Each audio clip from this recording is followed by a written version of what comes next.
Welcome to the Play It By Ear podcast.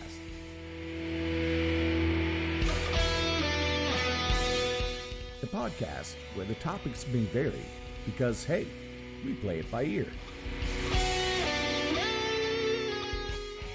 And now your hosts, Eric Fiskus, Brady Liming, and Todd Griffin.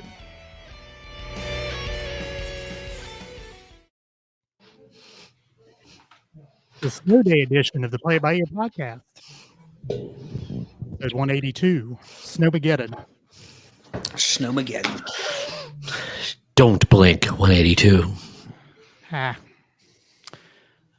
Welcome one, welcome Monoculus Prime. I'm so close to the screen. What can I do? Yeah, well, because I had zoomed in on the last one we had up, like I had gotten myself positioned, and now I'm out of position again. But we're going to roll with it. We had some technical chicanery, of course, right? Of course. So blame it on the snow. Blame it on the snow. Yeah. I actually know people that went to Milli Vanilli at the Coliseum Oh, yeah? in Cincinnati. They said it was actually an entertaining show. Of course, it was all just lip sync, but there was a lot of visuals. They said it was like, anyway. Well, fun they fact. didn't have to sing, so I feel you. So was it proved that they didn't know singing? They tried to cover it up later. Like they could say, basically what the problem was, they were German Utes, and I guess their accents were even worse than like the Scorpions. It's not that they couldn't carry a tune, but I guess their accents were intrusive and not quite ready. And plus, and they could sing okay. It wasn't terrible, but it just wasn't them on the Grammy. They were nominated for that Grammy. That recorded performance wasn't them, which made it a foul. Gotcha. I feel bad for the guys, honestly, but the one's dead. Yeah, one died, didn't he? I believe so. Yeah. Yep. You couldn't unring that bell after it happened. Yeah. Historian is with us. Hello, Celia. Hello, Historian. Chris. Who came Got 12 through people huge. in the room. 12. I don't mean to be distracted. I'm just jotting down a couple things. 13 in the room now. So please chime in if you like. We're here for a long time. We got nothing else to do. It's like You got nowhere to go. got no school tomorrow. So just dive into the show. Dive out if you need to. Dive back in. We may still be here. You never know. You never how it's know. gonna go. It could be midnight, and we could be talking about organizing our sock drawers, because we could even kind of make that entertaining, I guess, from what I've been told. I actually need to organize my sock drawer. I might just take you back in the bedroom with me with my camera and computer and have you guys help me organize my sock drawers. That would be fun. Because everyone needs their socks organized. All right. We'll say. Who's first? Did we determine that? I thought we said I was going to go first, but I don't care either way. Yeah. Hey, there we have our friend John of Travel with the Wise Guy on. He is a John. local celebrity at the moment. Let's give him a always a local plug. celebrity. Give him a plug.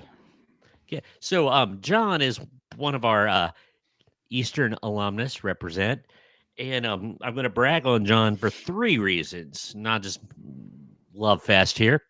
But John was our first state champion track in the, correct me, John, 200 meter or 400 meter. But he is also the head track coach at Wichita State University. And he has also got this awesome travel blog, YouTube channel. It's called Travel with the Wise Guy. And he just did one on our local Russellville, where he grew up. And it's making a lot of noise because it was really awesome. I've lived here all my life and didn't know some of the stuff. 400. Thank you, John. So anyway, check it out. It's really good stuff. Really good stuff. So thank you for joining us. Driving 400 meters makes me tired, so kudos. Yes. Glad to have you on, John. Eric, I see you just got back from band rehearsal with Kansas again. Yes. With Yeah, I got the Richard Williams starter set here. right. Sans Yeah. guitar. So, hey, Yeah. wish I could play the guitar like that. Actually, I'd play the piano. That's always what I wanted to play. But Yeah. can't It's not too late. get. Well, yeah, I played a trumpet, so I only really needed 3 fingers to do something, but couldn't get one hand to do something different than the other hand was doing. So that's my I'm problem. not touching that with a 10-foot pole, Eric. You set me up. You teed it up. You teed it up for us, and I'm not going there. It's too early. It's It too was early. set. It's going to be a It long. was It's set. going to be a long night. This may end up being our longest podcast. And what is our record right now? About 2.5 hours. I think it almost We're close to 3. 3. Did we go to Yeah. 3? Close. Mr. Brewer. Right. The rules say you shouldn't go more than 45 minutes, but I know, Eric, you say Do we you're a follow rule the follower, rules? but I've never been much of a rule follower. So Yeah, rules. Um, Joe Rogan goes 3 hours. right. Yes.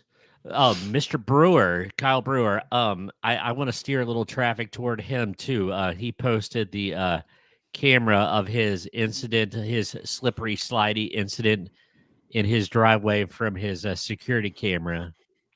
Slip sliding away. Anyway, it was pretty What is a- awesome. What's a quitter sock?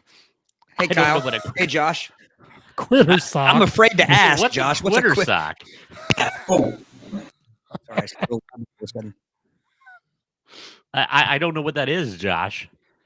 Yeah, I don't Here, either. I guess I could Google it. Well, Can you guys hear me? Which Yeah. microphone cover? Mine? My floppy cover?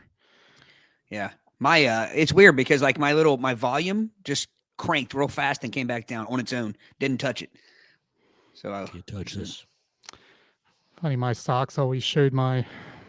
Never mind. no. Quit sock that loses its ability to stay up at elastic gives out. Oh, I was goodness. afraid where that was going for some reason. Yeah, it ended up better than I thought it was going to go. Yeah. So. Well, I mean, my socks are always taut. I get Taut? holes in them before Terse? Fought. they lose their elasticity. Elasticity. April's what? Elasticity. That's not a bad idea. We should That's an outstanding. April, send us see if we video. can fire up the hot April. tub. It's I think mine has about 12 inches of snow on top of it right now, but A licky boom boom down. See what I did there? 12 inches of snow. I do. It scared me a little bit. I don't, Bam, all right. bam, a lamb. Are we going? Orba. We got a lot to cover tonight. We do, and John's new. So I mean, guys, I guess he's probably listened to a few episodes. But if anyone else out there is, we got 20 people in the room now. We knew we would have a captive Yes. audience tonight. See, guys, pull yourself up a snack, get you a juice box and a Tootsie Roll Pop, and take your shoes off, kick your feet up. Let us take you on a ride. There you go, magic carpet ride. You don't know what James you in the may house. James. find. Gary's in the house. James. Gary's also sitting in a hot tip this evening. A hot Is that tip. supposed to be tub? Wow. Either way. Or are you narking out a criminal with the police? Got a hot tip. It's actually- All right. So if you've never watched our show before, we're going to have a couple topics here tonight. Brady will have one, Todd will have the other one, and we may play a game before it's all said and done. But Who knows? we'll talk about those topics for a while, and then we'll switch when we feel we need to switch. And it used to be a 20-minute timer, and we really could. And we So, laugh at that. I mean, generally, I'm a rule follower, Todd, as you said, but I can't seem to follow rules when it comes to this show. So couldn't follow that rule either. Yeah. So what do we? You said soup needed to go first, right? Yeah. Yes. Is that what we Soup. said? Soup. All right. Is that right now? That's That's right. now. correct. Okay, so we're on the order on the screen in which we will present. So Todd, being on the far left, take it away. All right. So we were trying to think for tonight. We thought we might have a little bit of a bloated audience, so to speak, and I mean that in a good way. Although I just had some chili, so I'm a bit choice of bloated. words. Yeah, I just had some chili, so I'm a bit bloated myself. Anyway, we thought we needed to find a topic that fit for the night, for the snow, for the weather. It's cold outside. Everybody's Everybody's in their pajamas and in their recliner, I assume. So we thought, what about soup? Or their hot tub. Yeah, or their hot tub. We thought, what about soup? So actually, Brady found a soup bracket. We actually both found one, and I decided to go with Brady's. I know that we do brackets a lot. It's typically a food bracket, and we haven't finished the cake versus pie bracket. We wanted to give Eric's blood pressure a break tonight because he gets so fired up about the cake versus pie. Well, I may get fired up about soups too. I don't know. You might. We'll So see. without further ado, let's get started. These brackets aren't labeled, so Eric, that already probably is going to bug you. There's no labeling to these brackets. There's a left and a right. Getting loosey goosey already. Right. Yeah. All right. And by the way, most of these are like Campbell's brand, Campbell's Chunky. There's some Hunts, I think, but I don't think the brand really matters. I think we're just going with the what do you want to call it? The concoction. the model, not the make. All right, here we go. First up, we have lobster bisque. Lobster bisque. All right. Here we go. I knew it was going to be somewhere. Really? Already? And now wait a minute. I got to put this comment up but for Josh because this is my same question, and you can add bisque to this whole quandary of what is it? What is a bisque versus a porridge? I will let Todd versus go a chowder first. versus a soup. I will let Todd go first, and I will tell you what bisque is. Well, let me go first for what? Because I don't know. If you're wanting me to define it, I don't know. I'll read the other soup. How's that? We can at least get that out there. So it's all right. It's lobster bisque versus split pea soup with ham. Split pea with ham. May I? Well, so before we vote, Brady, what is bisque? Bisque, to the best of my knowledge, my Brown County, Southern Ohio knowledge, is basically a soup served cold. It's thick, and it usually has things that I don't want in it.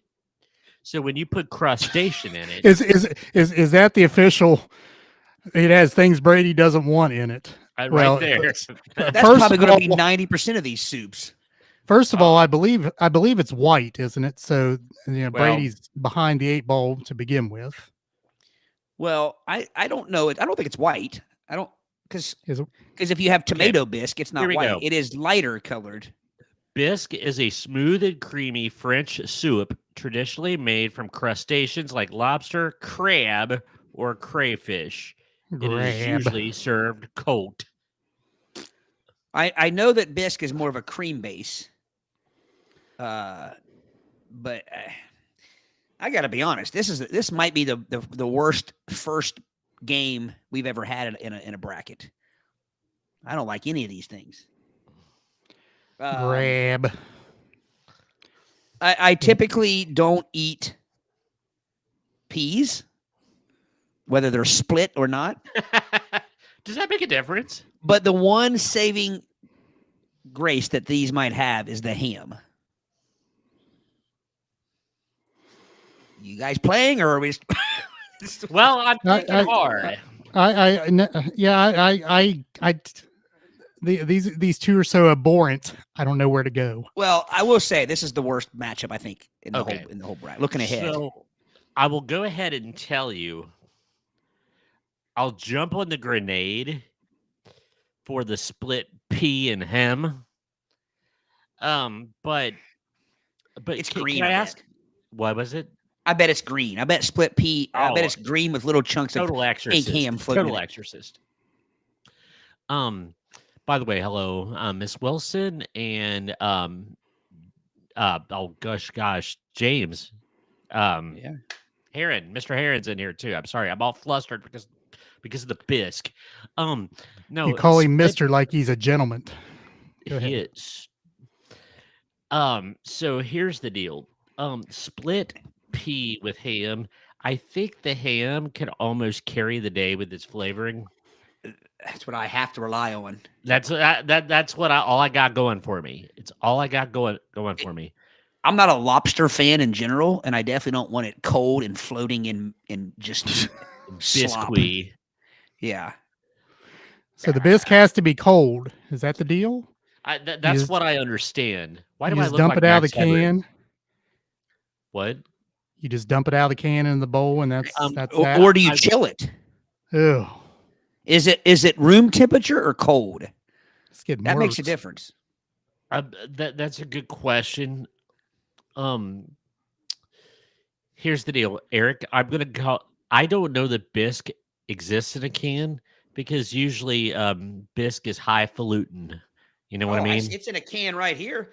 Oh, really? But I want to show you the can. I don't know if you guys can see it. Crap. There's too much glare. The can is like. Can you? I can see it. I can see it. See Yeah, that? a little bit. Yeah. So Fancy. Campbell's makes biscuit. So it's like it looks like a hand grenade. Yeah, It does.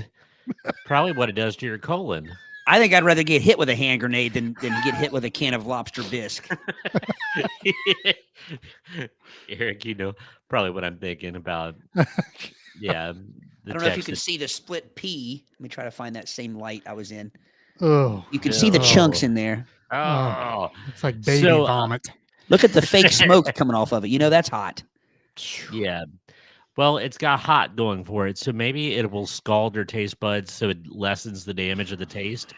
But like I said, I'm gonna hang my hat on the ham. You got to. And another thing is, I will say this: if I close my eye, if somebody just said, "Here's a bowl of soup, try it with your blindfold on," I would maybe like split pea ham. I don't know. I've never had it, but I just know that looking at it is not pleasant. Now, say it has some correction. So gazpacho is served cold.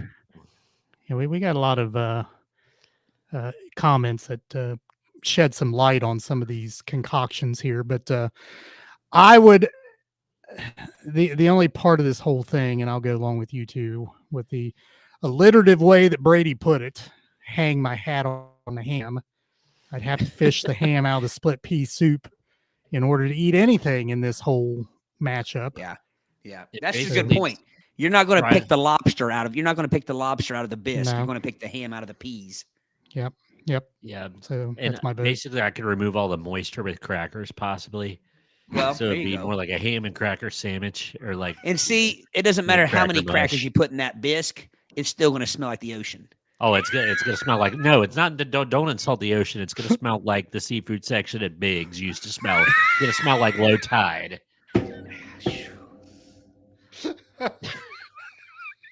And do you know what I mean? I do know what you mean. So we have 3 split pea with ham votes Yes. between us. Some other votes here. Got 1 for bisque. Got 2 for bisque. Oh, and I know Miss Wilson is very cultured, so she probably, Yeah, we didn't tell the audience. Go ahead and vote yourselves as well. Yeah. vote 'Cause we got to yourself go so we back can up see where here. this is Sorry. going. Let's see. Now the way Miss Wilson words, it almost makes a bisque edible. Like 3 it's for velvety, velvet. heavy blending, and a rich cream base. That's not so bad in some soups. 3 votes for bisque. P.M. And Gary P. Ham. Makes me think of all Jesus, it. both are best served on Friday. Let's see. I'll go back to some of these. Miss Wilson brings up a point. There's She a lot, says I might be confusing bisque with borscht. Well, yeah, that's borscht. what I said. So between Miss Wilson and Celia usually set us straight, and Celia says that Yes. that bisque is not served cold; it's served Okay. warm, but not I will hot. I will stand corrected. I've been misinformed or just flat out wrong. It happens. Not all. Chowder is a rich soup typically containing fist, clams, or garn with potatoes and onions. Wrong. Right. Now, Onion. we haven't gotten to chowder yet, but Yeah, hold your but horses. there- we but will. but there's your definition for the future. Mhm. Okay. Yes. That's good So- to know. so- we will be so- hitting So we some can make an chowder. informed vote here. So Uh, did you get a vote there, Eric? I know you were counting. Bisque is generally pronounced with a hint of phlegm. Bi- Flag him. bi- Phlegm. Bisque. Milk. Drink it. It's Uh, milk. April does not have a vote. I'm Not looking even forward to Not, whatever we not pick, even the 'cause I get a ham. Eric Fiskus style. I get to do it digitally. I get to put in our Right. answers. Nice. Brewer says Long John Silver's bisque. He's in. Throw some LJS fist Some bread. in the pot. Some barnacles. Some barnacles. Yes. I believe it's Can somebody correct me on something else too? This is going down a rabbit hole. I apologize, but like Long John Silver's, whenever they have their lobster, it says like La Augustino or some Langostino lobster. Like that's a distinction. And from what I understand, that's probably something they shouldn't advertise because that tiny kind of lobster is usually used for bait. And they've often been said that Long it's John should mention that. low grade lobster. Is that what you're Yeah. saying? See, I had no idea that Long John's ever had lobster. Yes. Yep. It looks like Bisque won the vote actually Oh man. Disc. by one. All right. I'm going to have them counted. We have a lot of soup to go. So Yep. Bisque wins. Next matchup. Chunky chicken corn chowder. There's a lot going on there. A lot of alliteration. There's some versus. Now, guys, I'm probably going to pronounce a lot of things wrong in this. Is it matzo ball chicken soup? Matzo ball, yeah. It is a kosher dish. One of the things I learned at Ohio State during one of the Jewish faith holidays, they would serve matzo ball chicken soup. It's actually pretty good. I'm going to try to zoom in on the ball. There you go. Yeah. There's the matzo ball right there. It's just a big chunk Yeah. of. Yeah, it's Is like a that- dumpling. Is that dumpling? It's an old world dumpling. Okay. I've Okay, never what'd had you matzo say? ball. Matzo ball and what? It's chunky chicken corn chowder Yeah, versus. versus matzo ball chicken soup.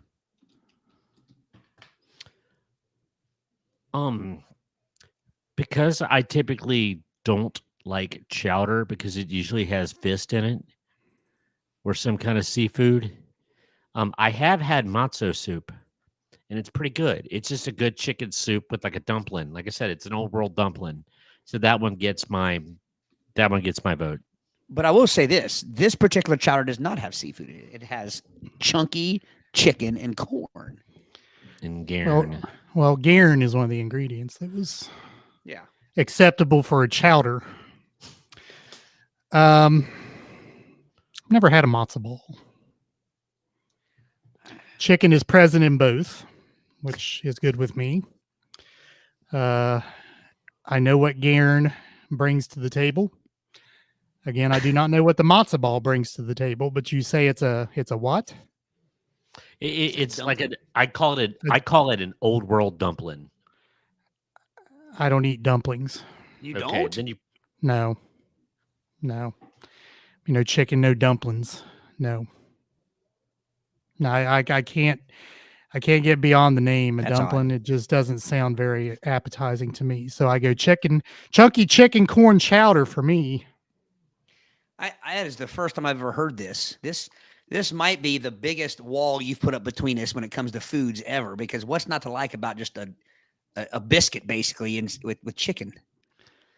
But it's so this goes against your whole wet food analogy. No. It's not in water. I don't like watered food. I like gravy. And it's a gravy. It's like a I don't know what you call it, like a white gravy or like a yellow gravy or something like that. yellow gravy.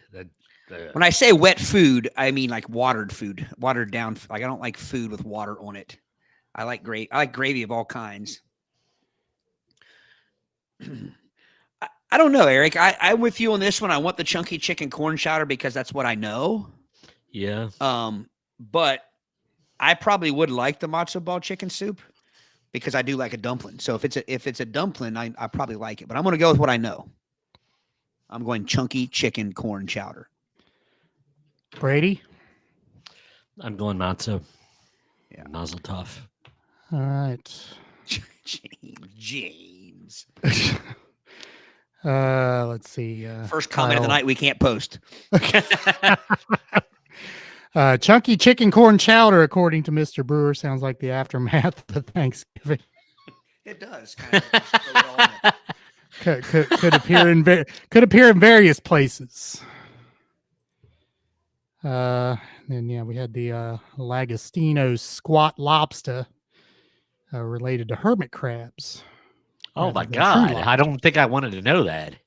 I mean, I'm not No, a you seafood guy anyway, but that makes me, it kind of like clinches. Like I was led to believe somebody told me once there was a seafood maven that's the last thing that the last sea creature that you probably want to be advertising. And they have to tell you that to keep from getting in trouble. Well, I'm really not making this up because it might be non-kosher. Well, That's it a could be too. coincidence. Happy All New right, Year, Richard. Yes. Chunky chicken corn chowder is the historian's favorite, so that's his. That's his vote. Gary with the C4, so we got C4 that comes So- afterwards. says does sound rather explosive. Yeah. So 4-1. Celia with the matzo balls. So it's 4-2. Josh with the 4 C's, 5-2. What we got? Miss Wilson James C4. 6-2. Mr. Wise, chowder. 7-2. April chicken chowder. And Richard chicken chowder. 9-2. It's a runaway. Wow. It's a runaway. Wow. Yeah, I will skip that comment by James. What about April's reply? I haven't gotten to that yet. Miss Wilson matzo ball 9-3. That's it, I think. Am Am I hitting it? Chicken corn chowder for the win? Yes, for the win. All right. Next up. Ooh, a favorite of mine. Broccoli cheddar soup. Okay. Versus she crab soup. What? She crab soup. That sounds like a condition. Yeah. Yeah, the condition is you're going to vomit if you eat she crab soup. What? She, So, as in he and I'm- she. Is that what you're saying? all right, I'm going to tiptoe all around this gendified soup. She crab soup is what it says on the can, though, is all I can tell you. Premium she crab soup. No bottom shelf, but premium she crab. Maybe do we somebody even- can fill us in here. I'm so. Do we even I'm need betting to that run Mrs. a vote Wilson- here? Huh? So do we even need to run a vote here? I mean, that's, Would it matter if it were he crab soup? I mean, like, no, it wouldn't. Masters Really. of the Underwater Verse. He crab. Wah, wah, wah. I'm looking So it up for you. so if I go, because I love crab. I mean, I love crab legs. I love crab cakes. But I didn't know that there were she crab options. So I mean, is this a particular model of crab or what? I don't know. A breed o' crab? Oh, wait a minute. There might be mass vomiting if I have this. Oh, my gosh. Okay. I take it this soup doesn't have any matzo balls in it. No. It's, okay. So I will. Let that one sit. Let that let that simmer for a second. Okay. Here. May I read the description? By all means. Classically, She crab soup distinguishes itself from other seafood chowdas with the combination of crab meat and crab roe, crab eggs, crabbiar. Yeah. Crappier. The roe gives the chowder a traditional orange hue and a distinctive briny flavor. So it's orange, salty, crab eggs, and in a soup. That's a dare, ladies and gentlemen. If I had haggis and that stuff, I don't know what I would eat. I don't like broccoli, but I will pick the greenery out of it and eat the cheese soup rather than put that other devil's concoction down my gullet. You wouldn't have anything left if you just picked that out. Cheese and moisture, that's all that matters. I got to be honest, like looking at the picture, they don't look much different. They look very similar. But it's not orange? No, not at all. It's yellow. It's the same color as the broccoli cheddar soup. I don't know. No orange. There's the two soups right there. No orange hue. There's something floating in the she crabs, some sort of greenery, some sort of shrubbery floating in the she crab soup. I'm assuming broccoli cheddar is going to run off. I saw a couple people picking crab soup. Well, I'm assuming we have 3 broccoli cheddars here, right? Yeah. And there's a ton of them up. I mean, Celia picked the crab. Chris picked the crab. I think they're the only 2 that picked the crab. John picked the cheddar. Richard picked the cheddar. Oh, Richard said the crabs. Oh, I thought earlier he said. No, earlier he said no crab, no crab. Yeah, I think he was. No crab, or crabs. I'm with you.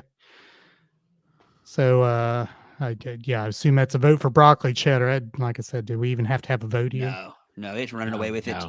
No. Next up, black bean soup, which I don't know that I've ever seen black bean soup versus cheese tortellini with chicken.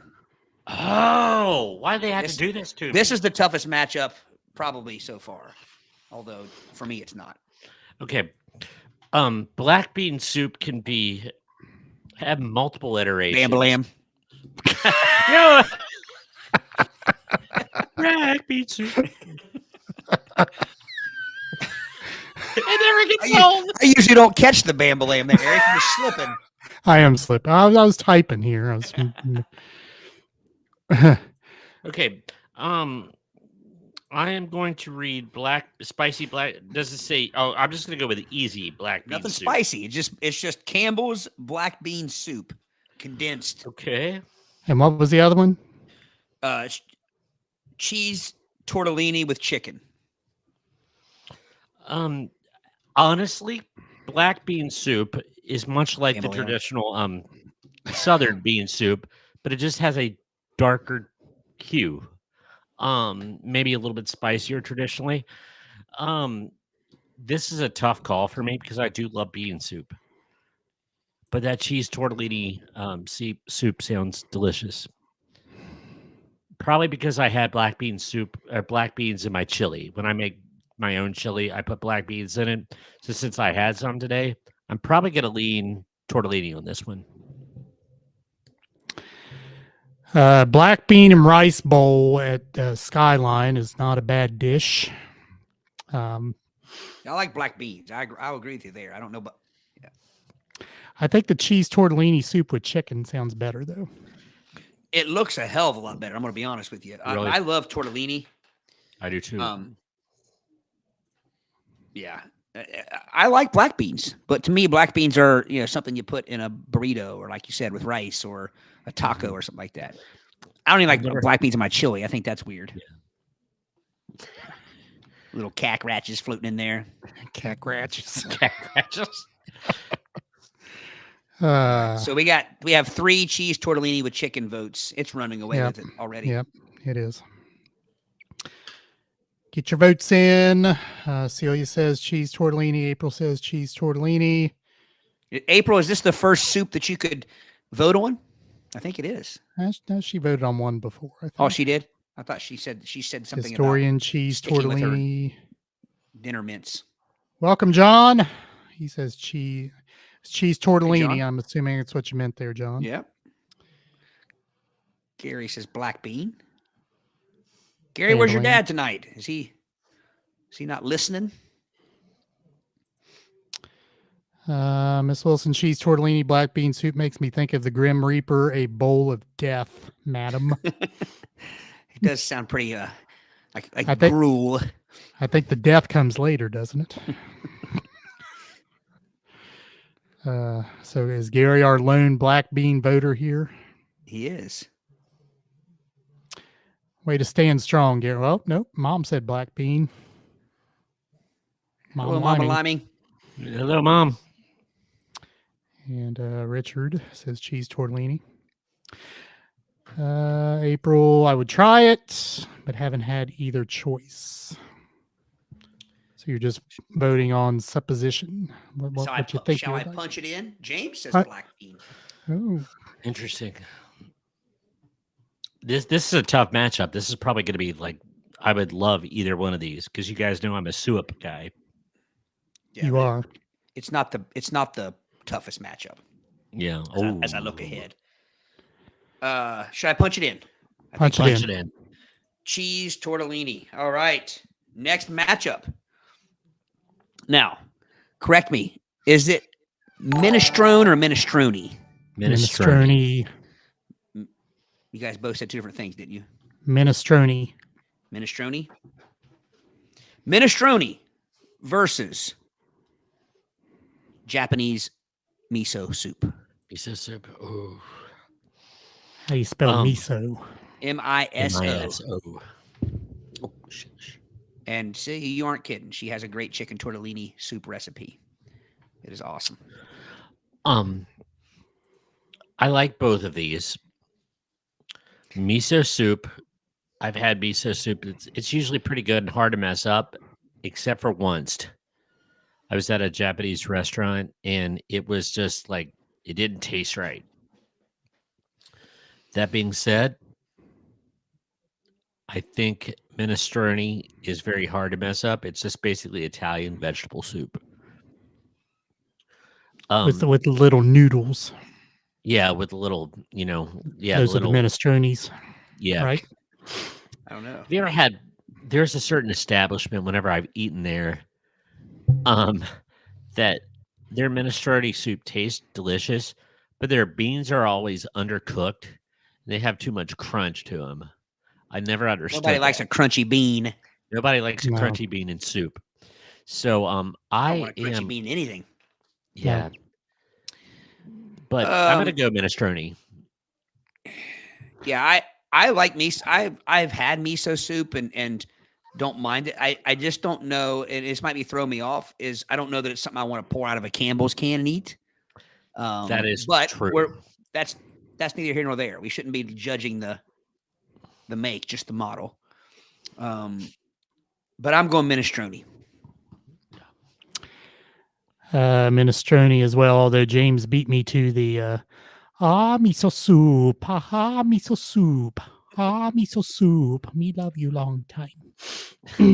Please stick to soup. Clean as you want to be. All right, yeah, now I say minestrone.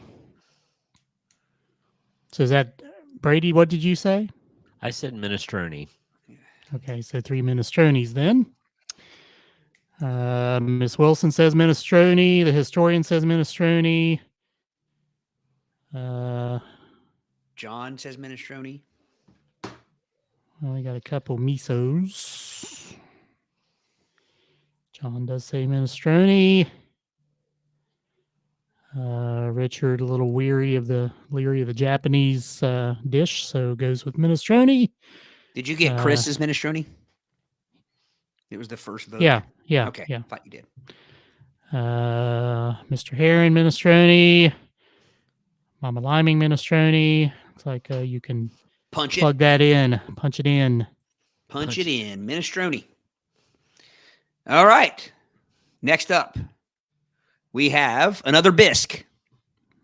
This time, tomato bisque versus turkey noodle soup. Ooh. I love me some turkey, and I love me some noodle soup. Strangely enough, I don't think I've ever had. See, I've had turkey and noodles like the Yeah, platable food. I've had never white had the turkey slop. chili, but not Yeah. turkey noodle soup. So I'm going to go with that. Yes, because I know I will like turkey noodle soup. I'm not sure I will like tomato biscuit. Now, let me throw a wrench in things here. In the tomato bisque can, I'd be darned if it doesn't have smoke rolling off of it. Okay. So I'm starting to think maybe the bisque is more. We've seen several explanations, but I think the cream part is what sticks. I think a Creme. bisque is a creme based soup. I believe so. But yeah, it has smoke rolling off of it.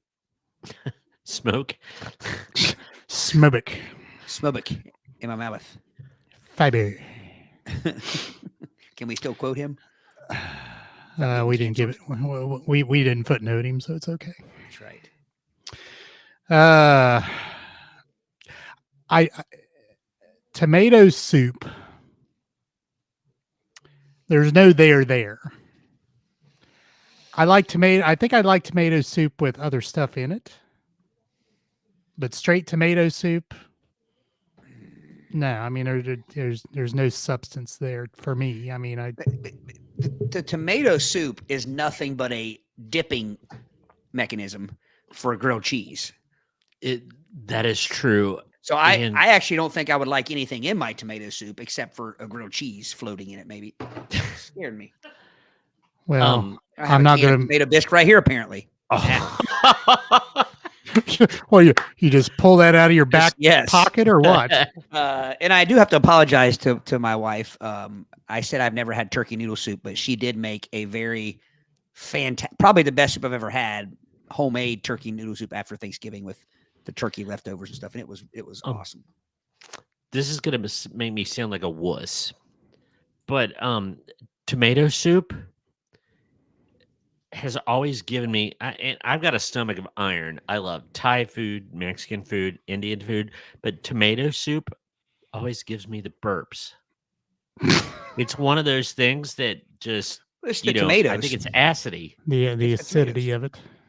Yeah. Josh, is Josh bringing this up because we've argued about this on the episode? I can never tell if people are bringing it up to because they remember us arguing Poke the about it, or bear. if it's a legit question. He says the big question is tomato soup with grilled cheese or peanut butter sandwich. I've had several people tell me peanut butter. They're wrong because it's grilled cheese with tomato soup and peanut butter with chili. In fact, I've never known anyone to eat a peanut butter sandwich with tomato soup. I think that sounds rather disgusting myself, but What? peanut butter sandwich and tomato soup. It does me too, but It's not much different than chili and tomato. it really isn't, I guess. But I mean, chili has meat and beans and Yeah. That's and I'm not going to dip a grilled cheese in tomato soup, so I'm not going to have tomato soup. So you're not going to go to Tom and Chi anytime soon. oh my goodness. Well, I'm not. Well, I'm going to get a chi, but I'm not going to get the Tom. So, no. Screw the Tom. Give me 2 cheese then. Give me 2 chi. Kick Tom to the curb. Unless it's Tom Turkey. Tom turkey noodle soup for me. Gary, that is wrong. I'm sorry, Eric. I'm jumping all over the place with these comments, but Gary says he had tomato soup with grilled cheese today, but it was unsalted soup, and that was wrong. Yes, it was. For those of us with high blood pressures. All right, well, let's get these votes here. You do what did we say? Oh wow, Chris just threw a curveball out there. Chili, peanut butter with his chili, which I was on board with, and then he said and his chicken noodle soup. What? That's foul. That See what I did? See what I did there? What the cluck is Yeah, he talking we are about? easily amused. Yes, we are. Yeah. How was that? So I'm gonna okay. So I just saw where an Applebee's commercial, and they're introducing the some sort of new like big meal, whatever they are. It's a burger and a chicken sandwich basically. And why do these places always have to get cute with their chicken sandwiches? They're calling it the clucking chicken sandwich or something like that, or the big clucking chicken. And I get it, the play on words, but there's no other sandwiches that we name after the sound that the animal makes. That the animal. I mean, we don't say the big moo burger or the giant oink.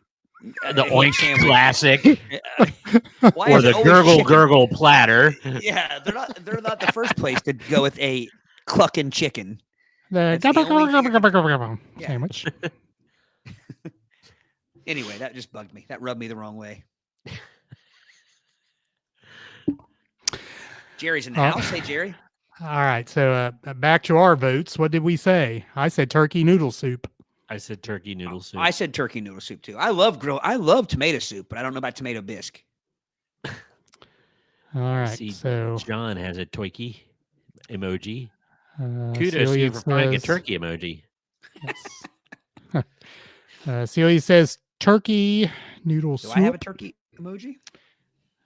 John turkey noodle. So it's John, turkey 5, 6 for Richard.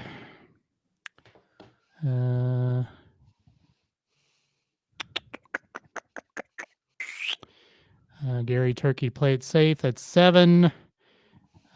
Historian says turkey noodle soup. That's 8. Punch it. No, I gotta go back because there's a lot of tomato soup votes here. Just so everybody knows, it's not tomato soup. It's tomato bisque. Bisque. And for this bracket, that matters It does. as I look ahead. All right, let's count the bisques. The biscuits. 1 for Miss Wilson. Fiscus in it. Counting the biscuits. Ha. Mama Liming says bisque. She does not like noodles or pasta of any kind, so I've Biscuit? already seen her trend. Josh Josh is says 3. biscuit. Jim is 4. James says biscuit. Man. Jerry, did you get Jerry's? I don't think I'm there yet. Okay. Gary's comment, he woke up dead.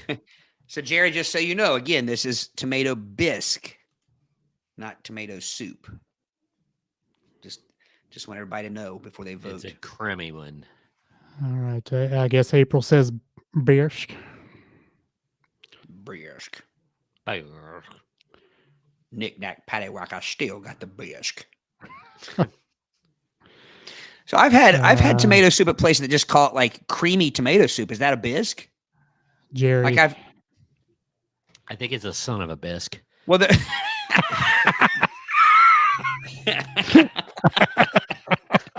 It's in the family, but not quite. so there are 2 shades of tomato soup. The regular tomato soup is the dark orange, and then the creamy tomato soup is it's like the light orange. Pank. Yeah, it's almost pink. Pank.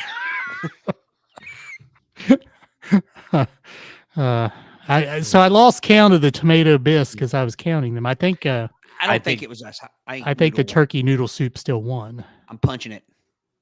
Punch it in. Gary said he woke his dad up and got him on the show. Thank you, Gary.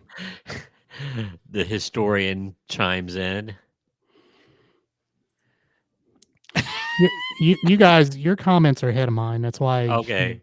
That's true, Chris. All right. So he Maybe I says, caused that. speaking of restaurants, I hear the reason all the Frishes are going out of business because Todd continually made alterations to his hot fudge cake order, and it was too big of a hit for them. Agreed. Serves him Yeah. right. That extra Blocko ice cream did him in. Miss Wilson gives a very good definition. Tomato bisque Yeah, is like if you added milk or heavy cream rather than Yeah. water. You know, to Miss regular Wilson, tomato soup. I like a creamy tomato soup, so maybe I would like bisque. I don't know. I probably voted wrong there, but next up, seafood chowder versus lentil swap. Love me a lentil soup. This is probably one of my. It's probably going to go against the grain of what you might predict for me. I love lentil soup. There is a spicy an Italian lentil soup that Carrabba's has, which is amazing. I've tried to replicate it. I've looked it up online. And I've got pretty close. Brady, you and Celia might be the two biggest soup lovers I know. Yeah. Brady, Mazel Tov, because now you picked both Jewish choices I here. don't think lentils are lentils. Yes. Yes. I did not know that. Yeah. Pretty sure. I never argue know. beans with a man in an eye patch. There you I go. want that Just on go a that- t-shirt. That's good. That's just good advice, everyone. Seafood chowder, that's pretty loosey goosey. Like, well, what is in that? Seafood. Carp. Imitation. No. You got to watch that mud vein. Imitation carp. Imitation crab. How come crab has you don't see imitation bluegill or imitation sea bass? Imitation bluegill, bluegill. Imitation smurf. There should be imitation bluegill and make it crab. That's what they ought to do. Just confuse the hell out of everybody. Yes. Lentils would be my vote. I've heard of clam chowder, but I've never heard of seafood chowder. Just run of the mill. That's like if you get seafood salad. Who knows what it has in it? It could be. I shall look. I'm pretty sure if anything's a chowder, I don't like it. Well, you picked the corn chowder earlier. I did pick the corn chowder. I said most anything. Yeah, I can't imagine not liking corn chowder. Everything in it I like. The first thing that pops up on the Google machine, it's tender shrimp, fish, and scallops are all combined with a creamy white wine broth in veggies. And honestly, it doesn't look like soup. It looks like a yeah. Ew. God. Yeah. But that smells gamey. Look like it looked like a like bowl of pigs. ivory soap that has been watered and melted down, Yeah. and then just chunks thrown in it. I literally about gagged here thinking about that. It looked swirly, didn't it? It had swirls in it. Now that was wet food. That's what that is. That should be called wet food soup. Soup is wet food by definition. It's just a bowl of fishy moisture. To be fair, fish usually is in moisture. That's a cup of the ocean right there. Yeah, man. Cup of the ocean. Cup Cup of of the sea. ocean. Cup of ocean. Seafood chowder. I don't like how you're dissing the ocean, man. Oh, And you not being a seafood guy and you love the ocean, yeah. Yeah, I could say the same for you. You always diss the ocean. right? All right. So do all three of us say lentils? I say lentils. All right. So 3 lentils. Miss Orcelia says 4. Lindsay, welcome. 5 lentils. Lindsay. John leaning lentils. Nice alliteration. He's leaning lentils. Mama liming lentil. Linda liming lentils. Linda liming lentils. So that's 6, right? Yeah, I think that the seafood chowder is going to be very. I do too. Specific. Say you said lentils. Yeah. I don't know where you started up there. Yeah. I got Celia. Okay. Gary, 7 lentils. All right, so let's get the seafood chowders. 7, I said lentils. So there's 1 seafood chowder. Josh is 2. Jim Fishhead chowder. fish heads, Roly fish poly. heads, roly poly, fish heads, fish heads, fish heads. Eat them up, Eat them yum. up. Yum. Is that a vote? I believe it's a vote.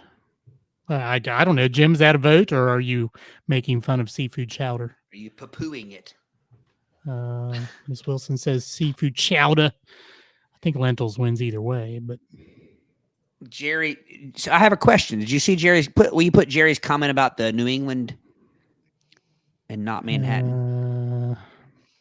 Have to go with seafood chowder. I love New England chowder, but not Manhattan chowder. I didn't know there was a. So what's the difference? I mean, distinct obviously difference. I know. Fishing your seafood out of the Hudson River. I'm sure it's not The very East good. River with all the dead bodies and the swimming with the fishes. See, I mean, I assume that's just like you know. All the prisoners who tried to escape Rikers Island. I would say Like that crab from- Manhattan.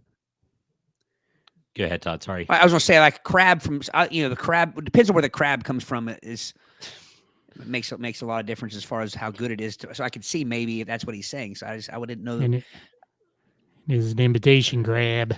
Like when you go to Maryland, that crab is so much better than if you go to like Myrtle Beach. Is it? Yeah, oh yeah. To me, it is. Yeah. I'm Is it speaking Maryland? crab cakes more than anything. Yeah. Okay. Jerry qualified there. Manhattan has a tomato base rather than creme. Ah, nice. Well, you learn something new. Dude, Jerry teaches us something every week. He does. He does. All right, so am I putting it in there? You are. Put it in. Lentil, right? Lentils. Lentils. All right. The last matchup on the left side of the tournament of the bracket. Here you go, Jerry. Manhattan clam chowder. Egg drop soup. I love me some egg drop soup. I've had good egg drop soup, and I've had egg drop soup that tastes like salt and water and chicken. I don't But think egg of drop soup has course- chicken in it. Well, I know this sounds weird. It's chicken broth colored, if that makes any sense. Yeah. But based on Manhattan chowder is a seafood based soup, nay say I, in egg drop all day. Yeah, it's only crams at least. It's not just any seafood. Yeah. I'll have to admit I've not had either, and neither sound appetizing to me. What egg drop of what? It's a drop of egg. It should Drop be o called egg? Yeah, egg dollop. Like the yolk? Or the white? It is a very yolky soup. It's a very it's Here's a what little it looks thick. like. It kind of looks like a chicken soup. Yeah. And the ingredients But are don't let that green stuff throw you off because if you go to like a Chinese buffet or something, most of the egg drop soup doesn't really have anything green in it. It's just it's good I'm with not the little. getting I'm not getting no soup off of no Chinese buffet, first of Oh, all. Well, here we go. it's only Egg about the only place you drops. get egg drop soup. Egg drop soup, also known as danhua tang or egg flour soup in Chinese, is a comforting chicken broth-based soup with silky egg strands. The name comes from the technique of dropping beaten eggs into the hot soup, which creates flour-like swirls.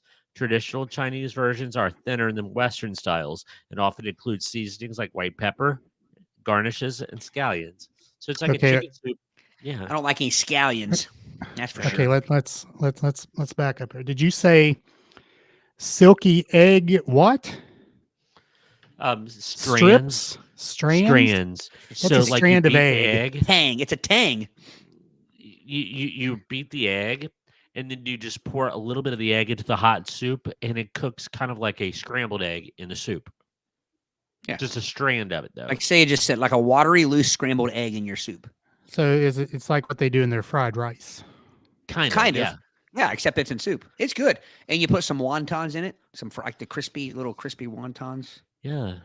If you like eggs, I can't imagine not liking it. Yeah. And if you like chicken soup, it's Okay, similar. It's fair. It's fair. Now, this right here, by the way, not that I doubted Jerry for 1 second, but it does give you a glimpse of what he's It's talking upside about. down. It's Ooh. upside down. No, it's not. Well, it's not. I don't know. I don't know how to fix that. It's not upside down. It's backwards. But the see how the clam chowder, the Manhattan has the tomato base. Yeah. Like Jerry said, see how it has the reddish base. Yeah. I don't know why is that backwards. I don't know. Don't want no glams. No glams for me. And I've never had Nay. I've never had the egg drop, but based upon the no glams, I'll take it. I like how April worded that. I don't know if it was a mistake or not, but it looks like a floating snot. I don't know why I like that. Putting the floating snot. Like floating one snot. floating snot. All right. So As opposed to those floating snots. Snot rocket soup. So did we all three say egg drop? We all three did, yes. All right. So Celia makes 4 egg drops. Miss Wilson has 5. April passes. John passes. I think you have to vote. I think you have to vote. You have to vote. Worst case, if somebody were to make you eat one of those, which would you rather it be? Yeah, Josh says egg drop. It's 6. Celia, like a watery, loose scrambled egg in your soup. And again, it doesn't help me there. Mama Liming passes. Oh, She wants neither. Mom, I think you've had egg drop soup before, but she might not have known it. Lindsay has never had either, but does like a soft boiled egg in her ramen, so she'll go with the egg drop. Gary says egg drop. I add my own granary. Scallions. Oh, nice. Scallions. Yeah, I'm not a scallion kind of guy. There's April's a floating snot comment. Jerry, as much as I like Chinese food, I have to go with the Manhattan chowder, but still prefer New England chowder. Gary, fair which enough. came first, the egg drop or the chicken soup? Very good question. Miss Wilson says like a broken poached egg and chicken broth. Mama Liming says egg. Yeah. Brady forced her hand. We shamed her into voting. Shamed her, yeah. So, Eric, what was our count? Jim says egg drop. I don't know. I stopped counting. I think egg drop wins here, but I think it does. Yeah. Egg drop. We- Punched it in. All right. That is the left side of the bracket done. Done. Now I got to get. This is I got to maneuver this. What a maneuver. All right. Are you ready? Tomato soup. I told you guys that it was important that we clarified that it was bisque earlier. This is just run-of-the-mill Campbell's tomato soup. Or your favorite brand. Versus potato and leek soup. LEEK, right? LEEK, yes. The other one would be unfortunate. Well, I'm pretty sure the other That one comes happens later. after you eat this. So that comes later. Okay, I'm looking up potato and leek. Well, we know what So- potatoes are. Yes. Okay, potato leek soup or potage parmentier is a French I'm sorry. classic. I'm sorry, Mrs. Liming. I thought Eric was the one who. Now she said I forced her hand. I thought Eric was the one that said you had to vote, and I just agreed. I piggybacked off of him. Oh, so you'll make me into the bad guy. Is that Yeah, what you're I'm doing? sorry. Now I feel Yeah. bad. I didn't mean to. I feel bad. Okay. Actually, you blamed Brady before. I did, but I really do think it was you who said it. It's a French dish. It's served chilled, or top it with bacon, fried leeks, fresh herbs, diced vegetables. There's endless variations. Just use your imagination. Although, So are you saying we Honestly- have to eat this potato and leek soup cold? no, it just says that's an option. I want to clarify. It looks like a potato soup, and I forget what a leek is. That's what I'm saying. All we need to know is what a leek is, because we know what I potatoes. thought I are. knew what a leek was, but I Isn't a leek like a leafy something or another? think it might be. It says on the can, made in country Victoria. It's in the onion family. Yeah. So it's like a potato onion soup. This is Campbell's country ladle line, by the way. What's the difference between a country ladle and a urban ladle? I have no The idea. urban ladle stars John Travolta.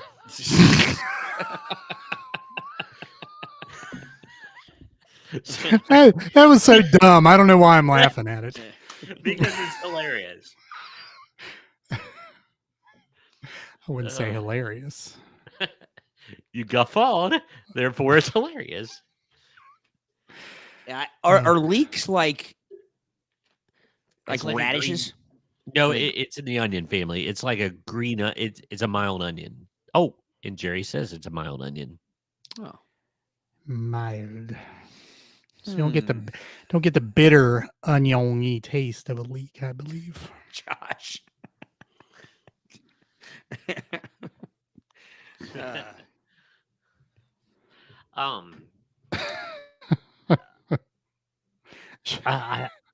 Yeah. You know where your bread is buttered, don't you? Amber makes Yeah. a really good potato leek soup. She made me say that. I would try it. I would try it. I would try it. There's really nothing in it that I'm against. Nothing I wouldn't like. Yeah.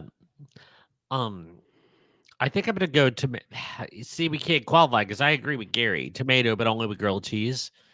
I think I'm True. gonna buck the trend. I'm gonna go rogue and say potato and leek because if I have to eat it by itself, the tomato soup might make me a bit dyspeptic without any brebs.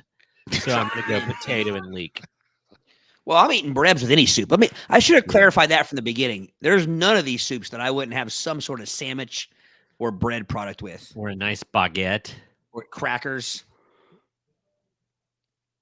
Well, but that's an important distinction, though. I mean, if I just have my spoon and I'm just eating the soup, I mean, I think Well, adding extraneous things into it changes the True. I'm sure you're dynamic. I'm sure your soup purist like Celia and Brady would probably say you have to eat the soup with nothing else. But I eat no soup without crackers. You can't make me. I'm trying to remember if I do eat any soup with that. There are some chilies that are very unsoupy. Right, but I They're still, hearty. yeah, I I eat still crackers put on cracker in my it. I eat crackers on my like 4 ways and stuff. Yeah. Yeah. Like just so no matter how thick it is.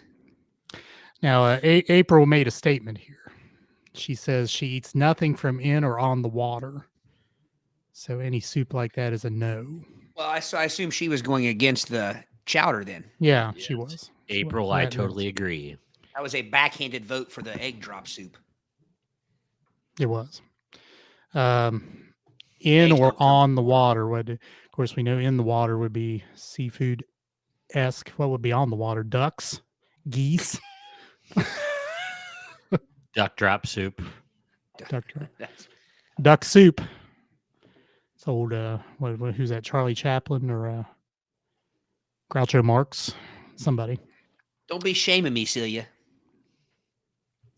All right. So I say potato and leek. I say potato and leek. I will say potato and leek. Let's call the whole thing off. All right. So 3 for potato. Josh is 4.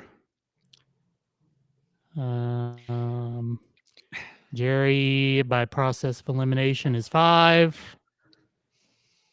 I didn't vote. I thought you said. I thought you said potato and leek. No, you said tomato. Potato. I'm tomato. I was just making it funny right. after Eric said I say potato. I said I say potato, but I was just my bad there. Tomato is what I would go with. All right, Mama Liming makes 5 potato then. Lindsay would be 6.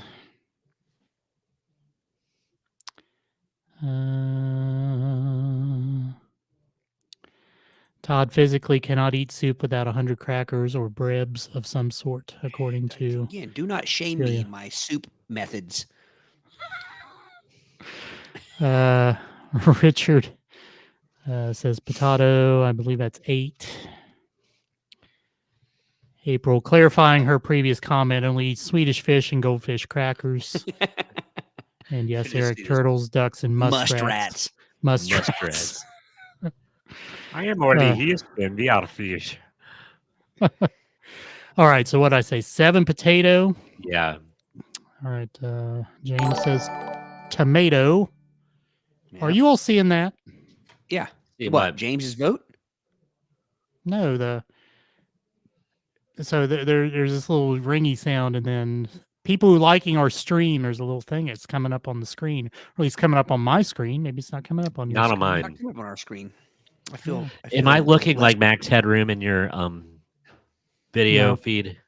No. Or is it only on mine? Yeah. I'm kind of doing the Max Headroom thing, but it's not affecting my sound quality. I All have right, my my screen on my camera looks fuzzy, but you guys look pretty clear. And then I have a giant black cat hair across my screen. It's bugging me, but I'm afraid to touch it because I don't want to shut the screen off somehow. Gary, 4 tomatoes. And I think that's fine that he had a disclaimer there, only with grilled cheese, Yeah. because however you take it. Jim, 5 tomatoes. April, 6 tomatoes. Unlike Celia, I'm not going to make fun of you for how you take your soup. Oh, and in the chat, are you seeing the chat? Chat is on the screen now. No, I'm It's not. on my Not screen. on mine. Not on mine. Just mine's on to the side. Unless you're putting it up there. No, I'm not. James saw it too. What, Brady? I feel gypped. I do too. Let me- I had let to me read go- mine on the side. Not Well, what on if I mine. shut off the chat? What happens? Is Eric? Did you have your chat open before? You had to have. Yeah. If I shut the chat and I turn it back on, will it delete all the chat? I want to try it. Here we go. Boom. So I think tomato wins this by a vote. Yeah, I think it does. Yeah. How are they seeing that?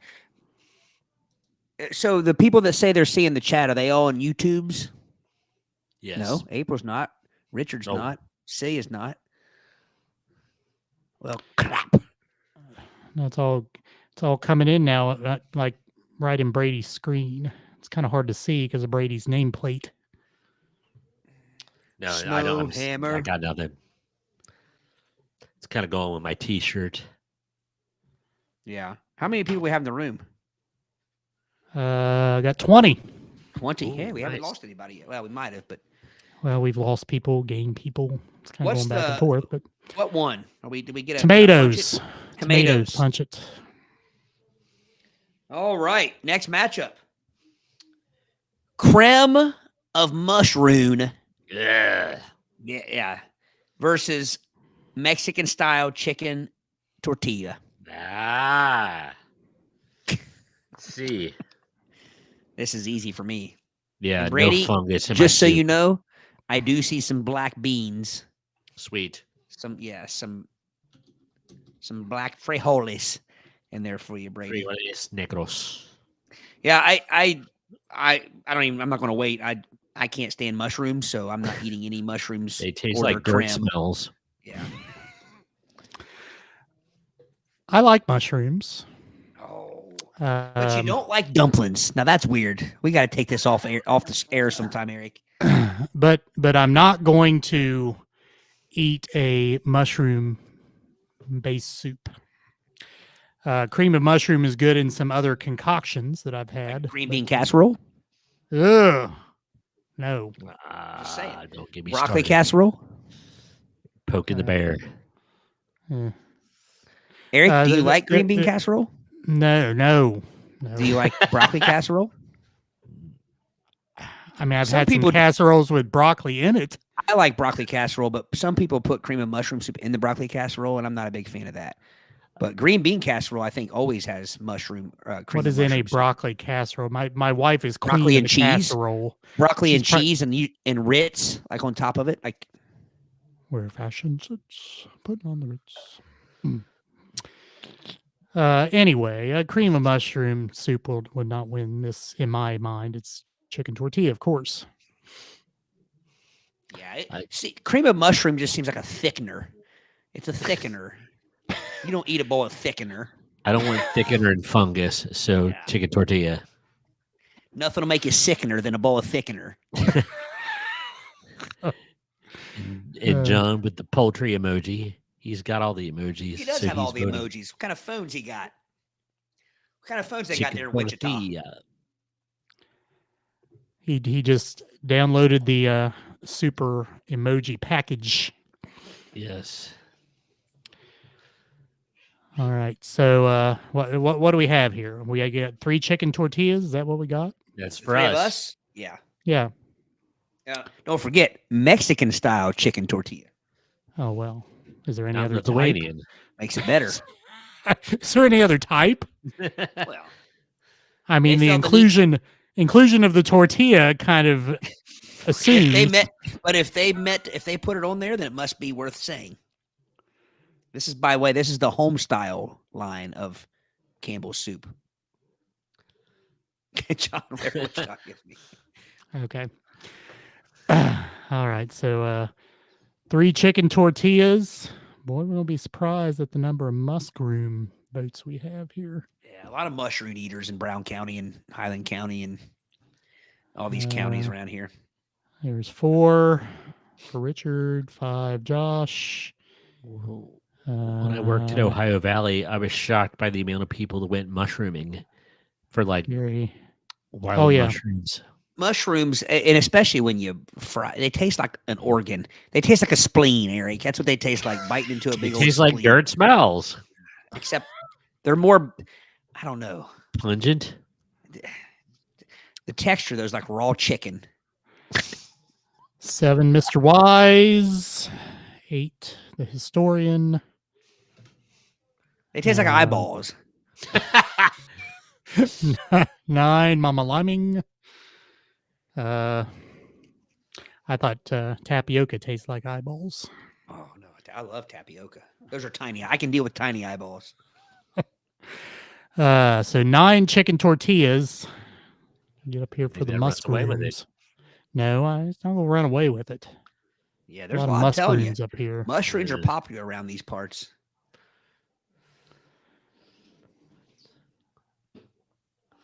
Oh, John's. Megatron on mushrooms, Mexican wins.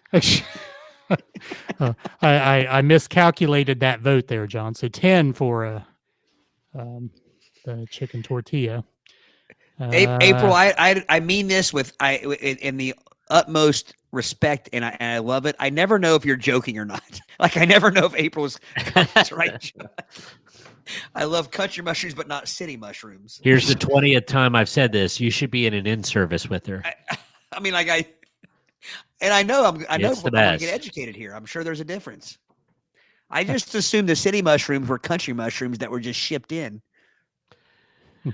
Josh says moral mushrooms are the best as opposed to the sinful kind.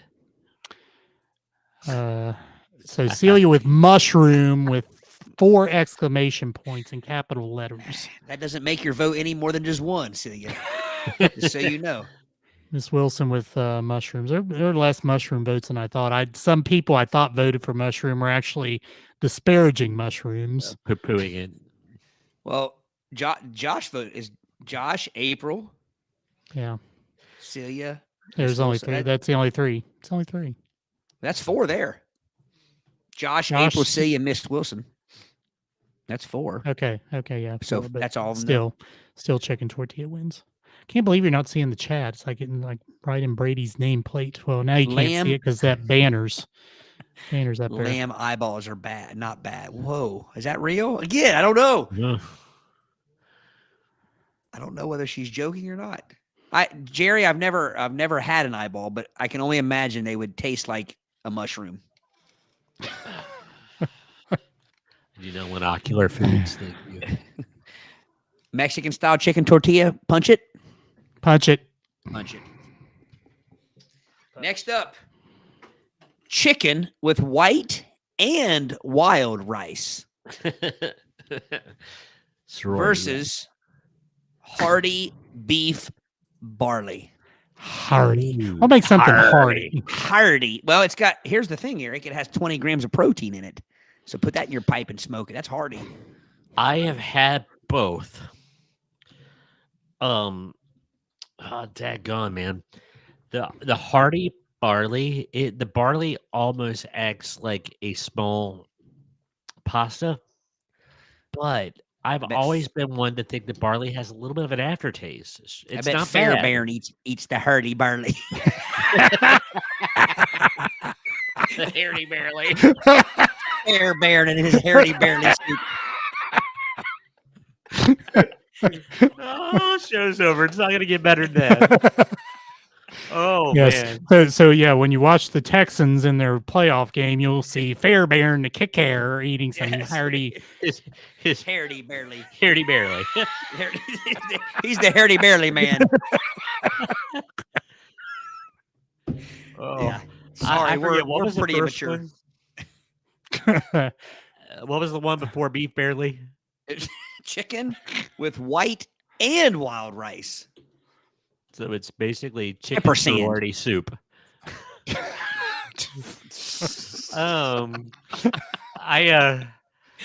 I think I'm gonna go beef barley on this one.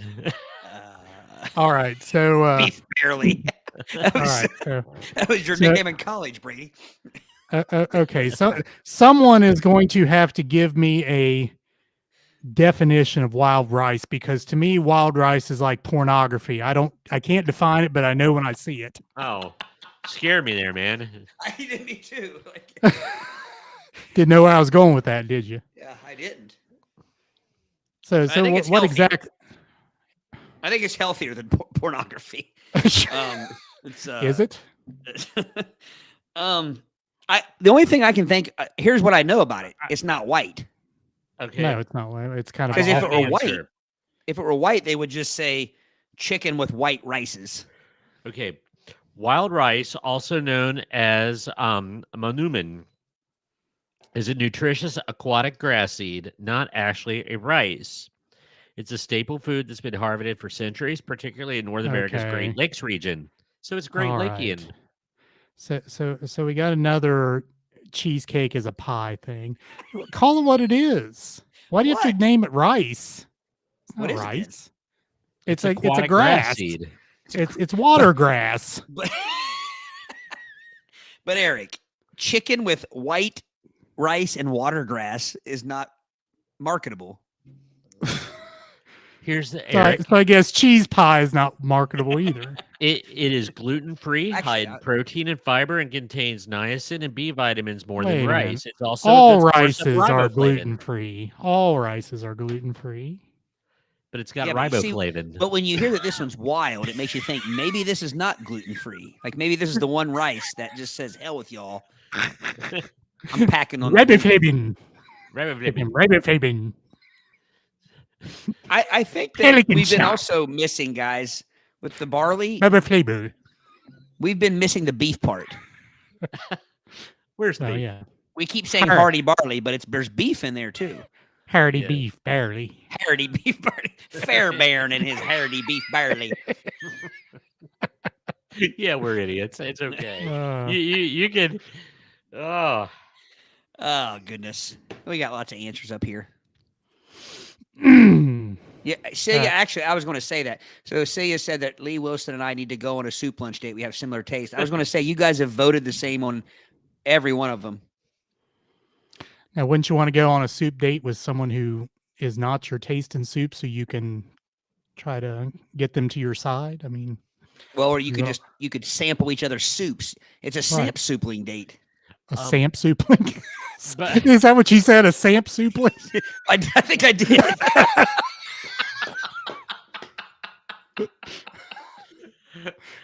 Go do some samp soupling. That's a different kind of date altogether. It's a soup sampling date. hearty beef barely looks like vegetable soup. I was going to say it's like a beef stew. Yeah, it's a That looks a stew. little- Yeah. Now, barley is not gluten free. Just so you know, It's what? it's not gluten free. Oh, No, otherwise beer would be gluten free, right? There you go. Which I think James was alluding to that earlier. He says he only drinks his barley. That is correct. and his mead. This is a difficult matchup to me. By the way, John Wise is the only guest we've ever had on the show, or what do you want to call it? Audience Listener, Audience earbud. member, earbud, Earbud. who Yeah. literally answers everything with an emoji, and it works every time. And I love it. I never have to say what's he talking about. Like it's perfect. Where do I buy the Wichita State pack of emojis for my phone? Is that in the Google store? Say he wants to organize a If soup you can party find it, it's a shocker. or a poop sorry. Ha! See what you did there. I'm sure Alright. John's never heard those jokes before. Yeah, I'm sure. I know, John. I'm sorry. Got to take the low hanging fruit sometimes. All right, and again, I'll go Just gonna back make to a the low fact. hanging fruit joke. It was about the Rumpky Dumpky. Rumpky Dumpky. Rumpky Dumpky had some low hanging fruit. Oh,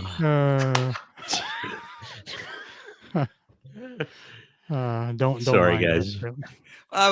The funny thing is we're so immature that we literally laughed about just the term Rumpky Dumpky all afternoon.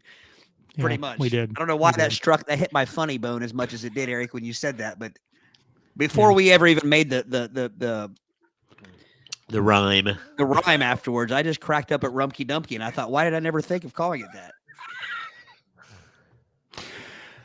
All right, back to business here. Or the Rump Dump. Rump Dump. Don't. All right, I got to pull this show back into line here. Reel it in, Eric.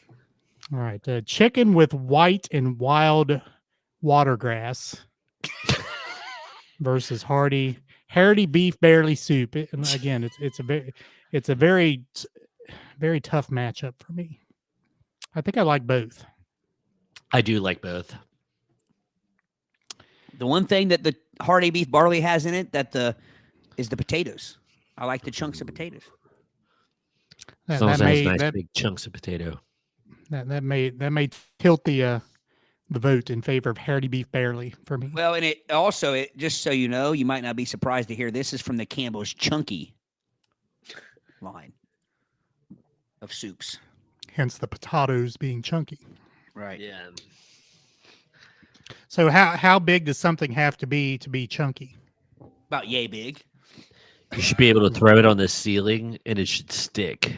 Like one of those Non-chunky soup will fall asunder. Like one of those little octopuses that you threw on the wall, the Yeah. wacky wall walkers. Yes. Wait a minute. You have to say that correctly. Octopi, My bad. not octopuses. Well, here's why. Because I remembered halfway through that it was called a Maybe. wacky wall walker.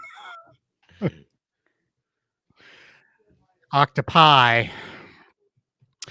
All right. So what did you two vote?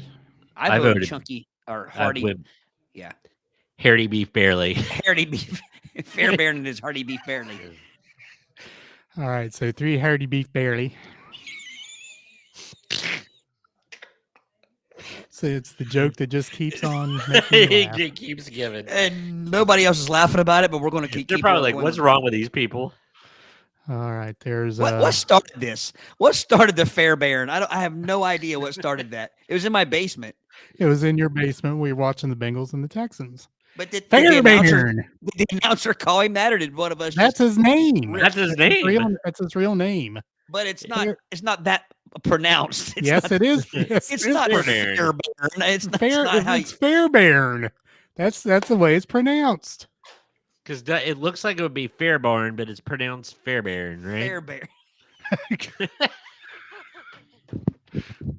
So it's not exactly. even. It's not even. It doesn't even belong in our play it by earisms. That's No, actually his it's- name. It's not an ism. Yeah, that's his No. name. We just laugh at it. I think the funny came in when we started making other words rhyme with it that didn't actually. As in Harity and Barely. Barely and barely. Beef barely. Yeah. All right. So there's 4 for the beef barely, 5 with Miss Wilson, because we know Celia and Miss Wilson are going to vote the same. That's right. They're in Yes. tandem. Who? Is that his first name? Who? Chris's comment there about Fairbairn. Why was I thinking it was Bruce? I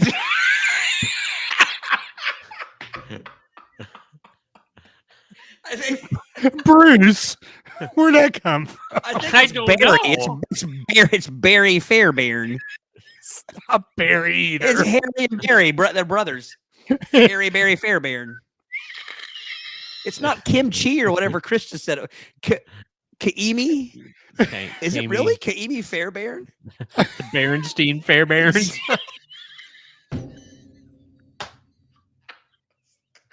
That's why he needs to be traded to the Bears. No, then Fairbairn. he'd be playing for the Bars then. Yeah, exactly. Yeah. Fairbairn can't kick for the Bears. Oh, now I've lost. Now I've lost count. It would be the Fairbairn, the Fairbairnstein Bears. I seriously want to know, is that his first name? Kaimi. Yes, it is. Is it really? But I did think it was Bruce, and I have no idea why. I have no idea either. I knew it wasn't Bruce. I thought Maybe he's along the lines of Pat Morita. Maybe Bruce is just his American you nickname. make fun of Patrick Morita. Tushiaki Pat Morita. Because everyone no knows idea his name Pat was is short for Aha! Fairbairn. Bruce Fairbairn was one of the producers for Van Halen. He's a record producer. I knew I heard that name. But that's not the Fairbairn we make fun of. No, but that's why I thought that.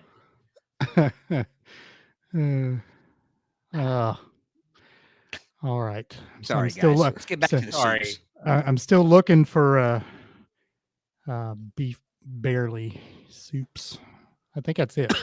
That's it. That's so 7. So back to the chickens. with white Mr. Wise with his emoji. chicken ampersand wild rice. Ampersand, yes. Lindsay says it's 2. Historian is 3. Mama Liming is 4. I'm not going to go wrong with either one of them. April, I'm assuming it's a vote. That's his name. Carebear Fairbairn. 6. Jim 7. Gary Looks like 8. chicken and rice. Yeah. Yeah. It is You chicken can't and go rice. wrong. I mean, those are two Yeah. classic combinations that, Yeah. whether they be soup, whether they be casserole, you just can't go wrong. I'm punching it. Punch it. Punch it, Marge. All right. Home style chicken noodle soup. Can we just say chicken noodle soup? Well, but Dorm this is style home style chicken noodle soup. But we can say chicken. Yeah, I agree, Eric. But I want to read it as it is. Versus vegetable beef soup. So basically, vegetable beef soup is just vegetable soup with beef in it, which I couldn't imagine having vegetable soup without beef in it. It needs to have beef in it. Depends on how chunky the veggies are. It needs to have hairy beef in it. Hairy. It has to be hairy. I want my beef hairy. That's a cut. Oh, you could do better than that, Eric. I teed that up for you. Yes, you did. April finally found a soup that she likes. She voted quickly on that one. Well, she had nothing from the water or on the water. Right. Although chickens will chickens get near water? I don't think so.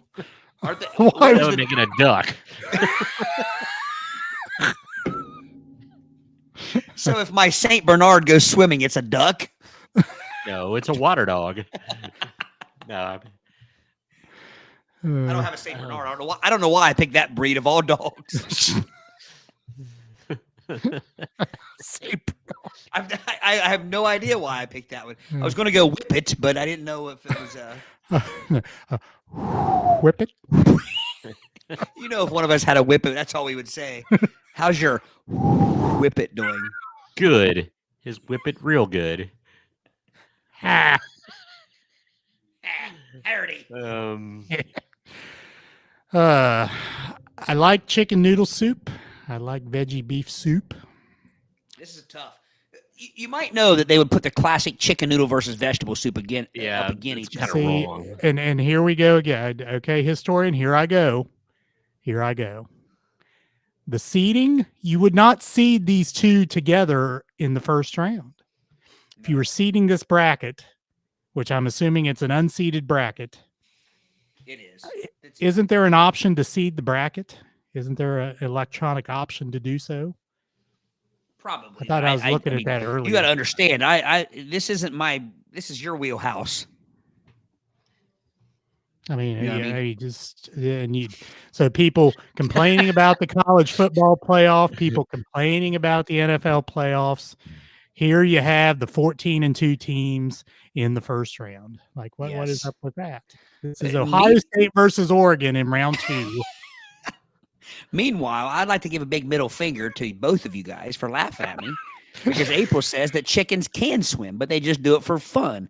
So I never said that they didn't do it leisurely. I just said, can chickens go in the water? And Do you you think like, they have a little cap to keep their you guys comb from getting guffawed wet? at me. You guffawed at me for even suggesting that a chicken would dip its toe in the water. Chicken They do swim. toenails. They do swim. So if I heaved a chicken into the middle of a pond, it'd be all right. Is that what you're telling me? Heaved. I want to He would see do this. the breaststroke. Yep. Oh.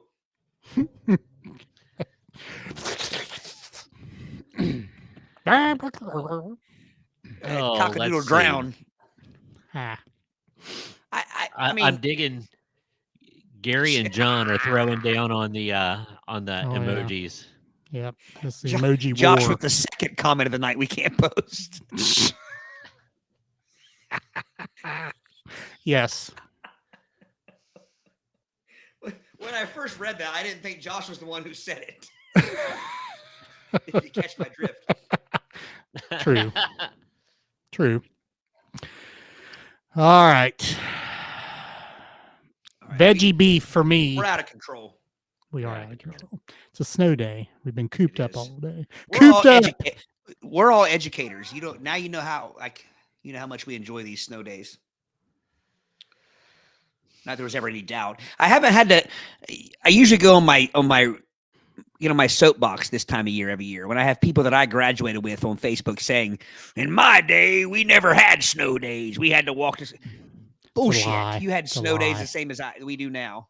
It's a lie. You were in my class. I know so. I literally have seen people I graduated with saying that these kids these days, when I was in school, we never had snow. It's like, yes, we did. I remember distinctly 2 different times being out for at least a week straight for snow days when I was a junior and when I was a senior. 1994 and 19 and 95. So at what point in your life do you go to the I walked uphill both ways in 10 feet of snow? Well, our generation has at least known they know to tone it down a little bit. They don't do that, but they just do the whole like we didn't have snow days when I was in school. True. They don't do the whole we walked uphill both ways, that kind of thing. So they think their lie will be more believable if they just don't douse with as much BS. Yeah. Off my tangent, off my soapbox now. Thank you. Bottom line, if you graduated in 1995, don't get on Facebook and say you didn't have snow days because you definitely had snow days. Indeed. Now, I don't know about you guys that graduated in the 80s. Yeah, I mean, we had snow days. Yeah. I don't know. Brady, you have to chime in on this. The only one I can distinctly remember, it was in junior high, but I mean, we went through blizzards during our school years, and I don't really remember the blizzards. I remember being out of school for a month because we didn't pass a levy, but that's my first memory of extended period of time out of school. But anywho, back in the days where you just shut the doors of the school, you can't fund the school, so we're shutting the doors. No one gets educated for a month. Yeah. Sorry, Bray. I just saw your text. Yeah. All right. I'm sorry. So Veggie beef. April agrees with Josh. Which I'm not going to touch that. All right. They show chickens at the fair. Ah, She's an expert. okay. Get your head out of the gutter. Guy here. Mind I out of the get. gutter. We try to keep this TV 14. Right. I was just trying. Okay, vegetable beef for me. I'm trying to reel this back in again. Josh. Vegetable beef for me. I didn't know we had a chicken expert. I'm not going to say anything else about chickens the rest of the night. Then I feel foolish. I feel like a buffoon. Cockadoodle don't. Yeah, exactly. Now, April, you need to Dumbass. answer my question though. If I heave the chicken out in the middle of the pond, will it be okay? Do they like water that much? Well, he's not Is going to that kill fun? it. Is that fun for them? Or Is will this they fun for drown?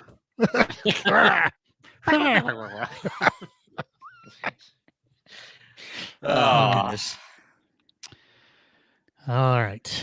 I don't think you can heave a chicken. I think if you heave a chicken, it's going to fly for a couple feet.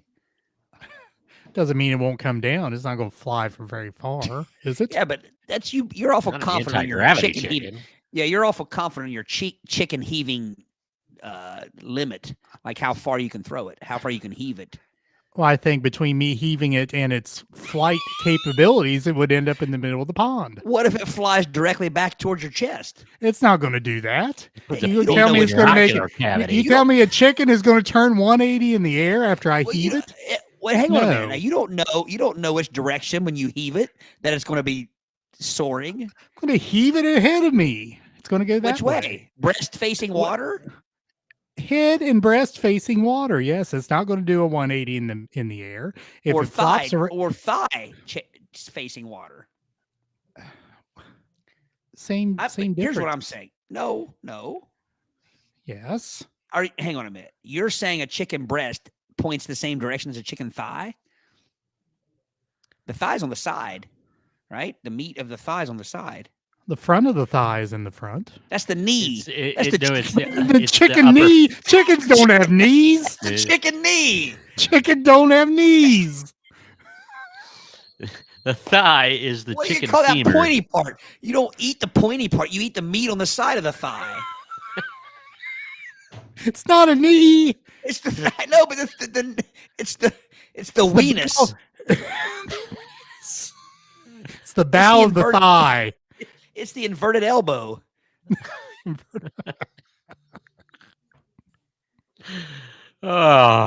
Breast forward, and it will flop out into the middle of the pond. It will not do a 180 in the air and come back towards me. Unless it's really angry. Doesn't matter. It has. April It just does, says it's the not in capable April, of doing that. I don't deny that the chicken will fly straight. My whole thing is Eric's heaving ability. He might not be able to keep the chicken straight as he heaves. It might twist. It might turn. It's going to be distraught because Eric's heaving it. The pitch and the yaw of the chicken might depend on Eric's heaving. As God is my witness, I thought chickens could fly. They can. Just chickens are master swimmers. Did you see what April says? What? They do have knees. They're called hawks. Hacks. Right. It's a cock. Beat me to it. I couldn't get it out. Is Eric broken? That's what they've been saying all the time. They've been You've heard of saying it, them hawks, but have you heard of No. Bear with me here, man. They've been telling us for years that they're having knee pain. We've been thinking they're actually going, "Cack!" And they're saying their knee hurts.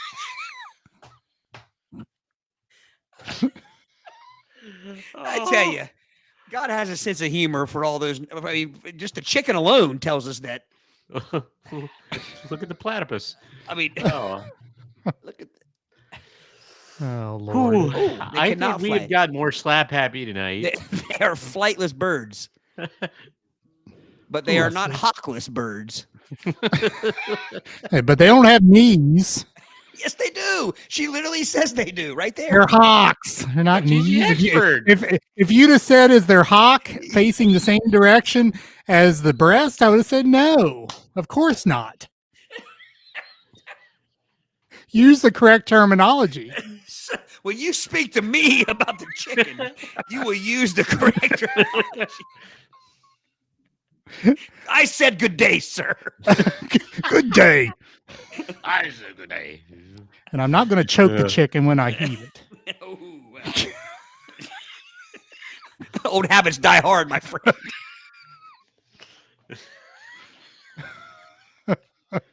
We're out of control. This is Absolutely out of control. I'm sorry, John. I hate that this is the first episode you've watched. See, this is what happens when we've been cooped up inside for a couple days. You said cooped. I already did it. Don't give him credit for that. I'm sorry. That was my pun.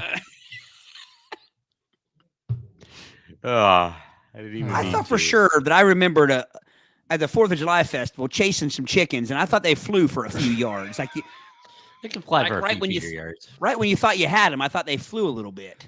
Okay, now wait a minute. When were you chasing chickens at the Founders Day I Festival? chased some chickens at the Founders Day parade. Or Where were they? Where were their chickens? Oh, was it one of those? It was one of those contests, wasn't it? yeah, Where well, they yeah, had, it wasn't like, for. They had some wasn't them for wired food. fence, and then they You had to put 'em catch a in chicken? Yeah, Yeah. just much like Rocky trained in Rocky 2 or whatever it was. We had to catch the chickens back that behind next- the old Sardinia Elementary. Was that next to the yard bark or the rat barker? what? The rat barker. No, this was back behind the school. Yeah, They had they had some fencing up. They had some them wire fence, and they would throw them in there, them wire. and then Do you you would think have chicken to, like, chase chickens them. just call them wire fences? What do they call it? Yeah, my wire fence. Us wire fences. I took place. There were 2 competitions I took place in as a Ute behind the school. The pedal tractor pull Oh, and the chicken chasing challenge. Chicken chasing I challenge. think that's what it was called. chicken chasing challenge. Da-da-da-da-da-da-da. Does seem like it should have a theme song. The chicken chasing challenge. Well, April, since you put it that way. But the difference is those chickens would like gallivant and like run and then jump. And I thought they would try to fly. I mean, I don't think they know they can't fly. I think they think they can fly. A chicken doesn't gallivant. They sashay. They gallop. But I'm saying like the chickens would be running and you're like, I got this chicken. You reach out and you go to grab it and they would do this little, like they thought they could fly. They would launch and then just flutter for just enough to get away from you. It was like a boost in Mario Garrett. Fairbairn is Mario Garrett. So Celia was asking if the chickens were following the Hill Williams. And they would avoid the Thomas cats and the Robert cats.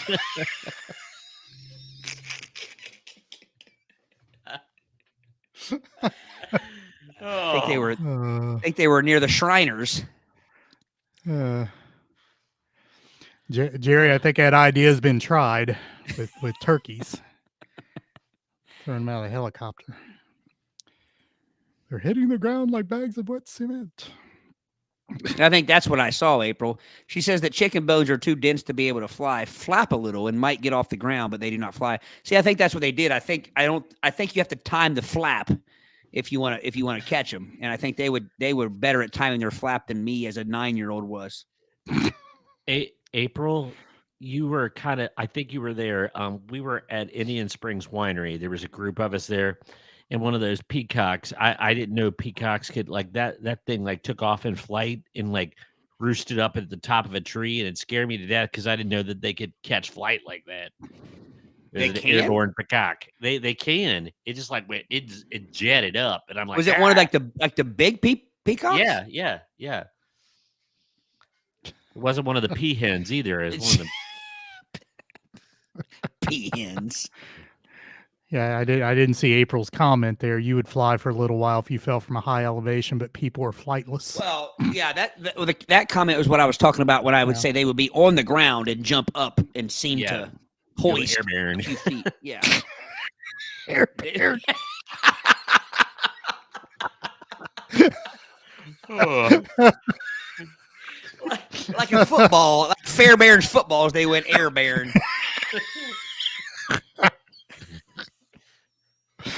So Oh. Is there Graham anybody else that County thinks that's Fair. funny? Would he go to the far barns to look at his animals? No, he would go to the Fairbairns. Matter of fact, if he didn't get dumped at the Fairbairns, he wouldn't be a true Brown Countyan. Yeah. Oh, thank you, John, for this high He would quality ride the entertainment from someone from Kansas. He would ride the Ferris wheel, Fairbairn and the Ferris wheel at the Brown County Fair. Right. All right, vegetable beef soup for me. Me too.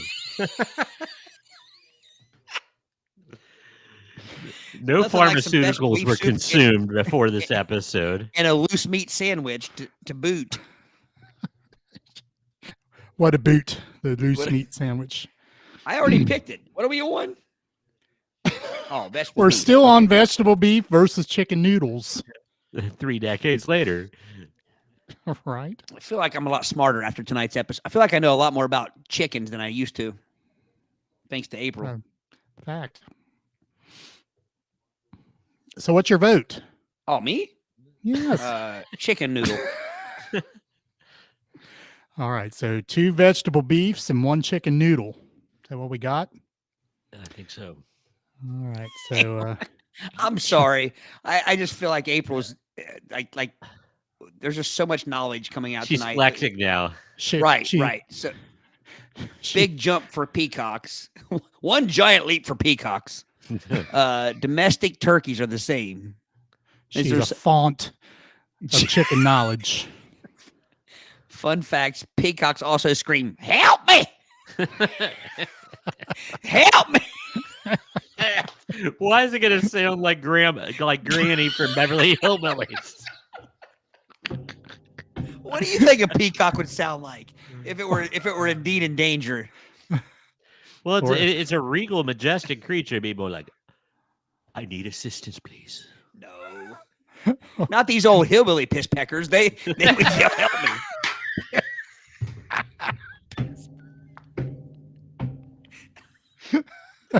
Oh, gosh. Granny from Beverly Hillbillies or Eddie Murphy's grandmother from Delirious. Oh. Hey, Eric, I was living in the house that we bought from you in Fayetteville. I think I was in the shower, and Xenia starts yelling. There's a peacock in the backyard, and I'm like, she's on drugs. There's no peacocks around here. I had, I'm telling you right now, it could have been a kangaroo, and I would have been any more surprised. And there was about a 7-foot long peacock walking through that backyard. Of that place. 7 foot long. It was now, wait, huge. do you It's a measure the pterodactyl. length? Do you measure the length of a peacock? What do you Or the measure? The height. height? They're not that The tall. height. The No, height. you don't. It's tail feathers and its head. Yes, at height. No. You measure Well, the length. So it was about 3.5 shoulders high, and it was Was a racing peacock or what? Shoulders high. what do you want me to measure it by? It was impressive. How's that? Okay, impressive. We'll take that. Yeah. she P just- centimeters. Wow. That's scary that we just said it at the same time. Yeah, you remember when I saw the peacock? Yes, I remember Celia. But tell Eric how long it was. It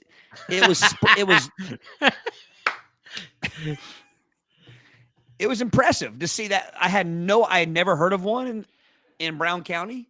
I So there never was saw one. I didn't know they existed in Brown County. So you probably didn't know there was a wildlife rescue behind that house. I think that's where it came from.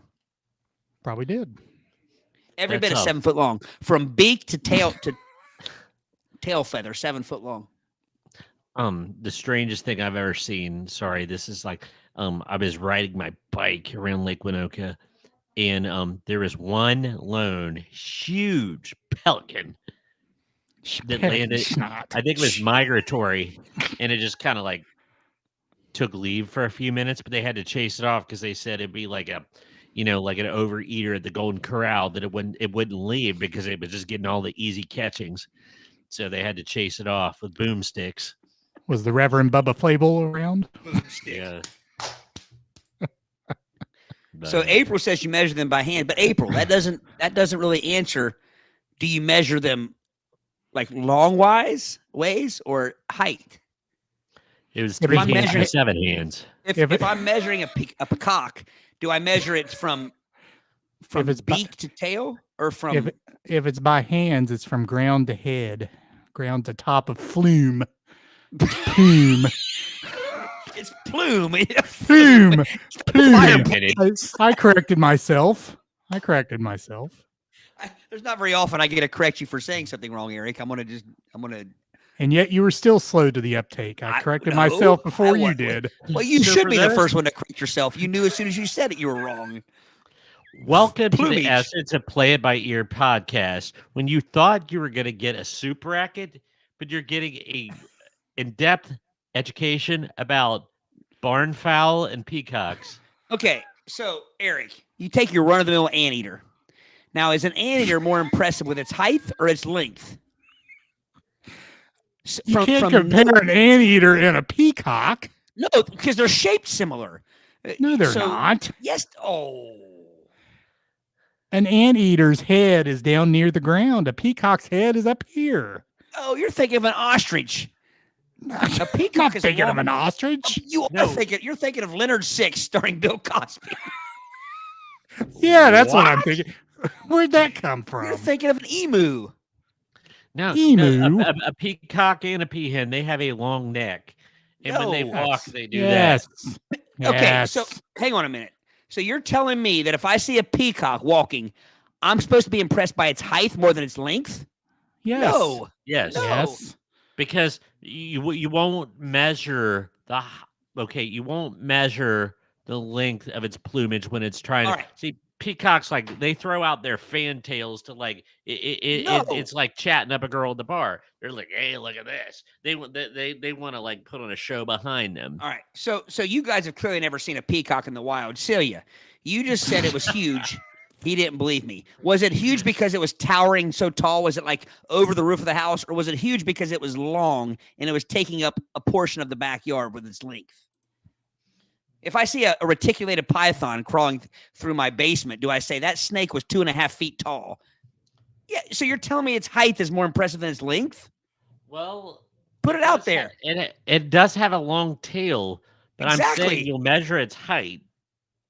Its plumage is what's impressive. Which Okay, is length. I say, Eric, I'm getting on Team Todd on this when I see what he means now. I see what he means. Again, if I see a king cobra that's 18 feet long, I don't say, "Boy, that thing was 9 inches tall." Back up. But Brady, now wait. You can't be totally on Team Todd. I understand that what you just showed. I understand what he's saying, but both are me. correct. He showed Both- me. Both are correct. Because I'll show you this Thank you, picture. Gary. You got to put Eric in his place every once in a while, Gary. When you Google it, it starts with its length. Thank you. You don't measure a snake by its height. You don't measure a wiener dog by its height. You don't measure a giraffe by its length. It's all about what's more impressive. No. He No. has nothing. I'm wrong. Brady's puts- wrong. Gary's wrong. Google's wrong. But Google Eric's is wrong. No. I'll fight to the death put- about this, sir. It puts its tail up in the air, and I'm No, it trying to get this doesn't. picture. It doesn't. It's not a turkey. Yes, Well, no, Come it on. actually does, Todd. He is. I'm not correct saying on it that never point. does. See, look. So again, here. so listen to me. If a snake is crawling through your yard, do you say, "By gosh, that was a 2.5-inch yes, snake"? there, right there. See it? See it? What Brady is showing right there. Thank you, April. Eric, I don't know how many people can tell you you're wrong before you admit you're wrong, but everybody's telling you you're wrong.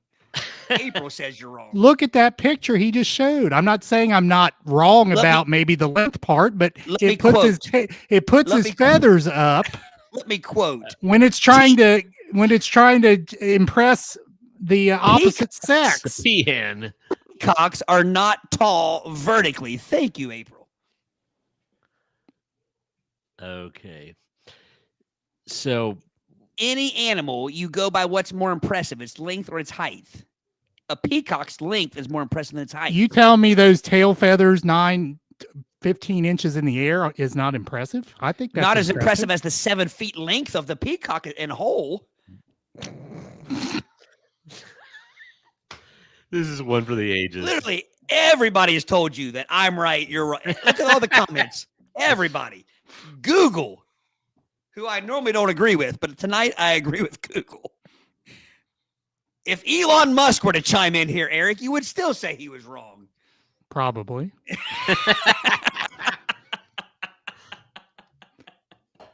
So anyway, All I'm vegetable telling you is beef. this. So Cydia Vegetable calls me beef out for of the me. shower. I'm naked. I come out of the shower. I look out the back window, and the first thing I see is a bird that's about 7 feet long, not 9 inches tall. That's what I saw. And it was in Sometimes your you gotta let yard, it go, Eric. your former backyard, Eric. Oh, I'm sure the bird wasn't impressed by looking at you.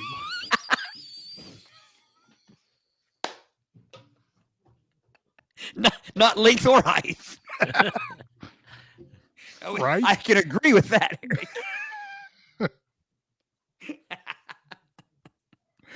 I don't know how far I'm going to have to scroll up to find votes on soup here. Well, you're going to have to scroll all past all the ones that are saying you're wrong and I'm right. That's where you got to start. John, is there an emoji with a middle finger? Is there an emoji with a peacock? Because I guarantee you it's longer than it is tall. There you go. Find a peacock emoji. I'm looking it up. I got it. If you got it with its tail feathers up, you're not going to show it. The way he's laughing. I'm sitting up. Hang on a minute. Where are the icons or the emojis? How about we move to the next soup? We didn't vote on this soup. We haven't voted on this soup yet. Brady's getting impatient. Rice, wild rice, and peacock soup.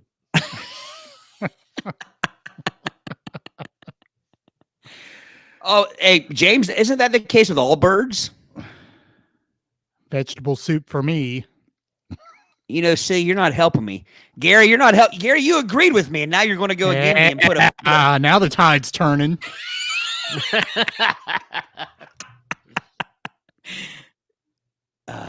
What's that? What's that? Well, you know what? I'm going to the bird expert, April, and she's held steadfast to my hip. She's with me. I will accept Stride. April's input on chickens because I know she shows them at the fair. No, she does okay. not show peahens or peacocks. Pecans. Pecans. No, but she says they still have big ass tail. Right. You don't say, boy, that you don't ever I've never heard anybody say that peacock has a tall ass tail. They say a big ass tail. And big does not imply length. Oh. Not in all cases. Are you saying that a building can be big, but not necessarily? That's starting elementary. It's not a big. Are you telling me it was tall? Comparing the Pentagon with the Burj Khalifa, there's two different measurements there. You know, it's just like the peacock. There's two different measurements.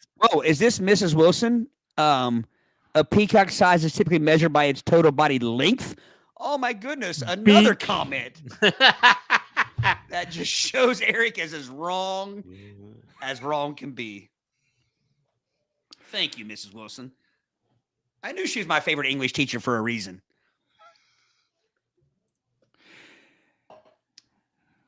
Then why do the emojis say that? I knew it was coming. I was waiting for it. Tell me why the emojis show that. James has a good point. Only the male have color plumage, so they can try it. But I thought all birds that the male was always the brighter, like color-wise, like the. There's a couple exceptions, but that's pretty true. The cardinal, the male is.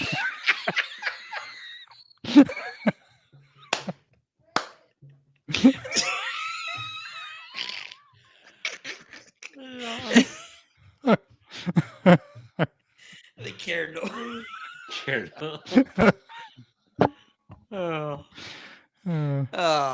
Oh goodness. Anywho, vegetable soup for me. Mrs. Wilson told me to now I feel like I'm getting yelled at again, Mrs. Wilson, just like in high school. Yes, read the rest, Todd. Just like your problem in high school, I'm sure. Okay, here's what I noticed about the rest. I don't see the word height anywhere. So I'm a context clues kind of guy. I see no word height. Yeah. Jim has a point as well. Okay. How do you compare the peacock and the anteater? So here's James. Here's how I do that. Because an anteater is long. Everything about it's long. Its snout is long. It needs that to suck the ants. Its tail is long and bushy.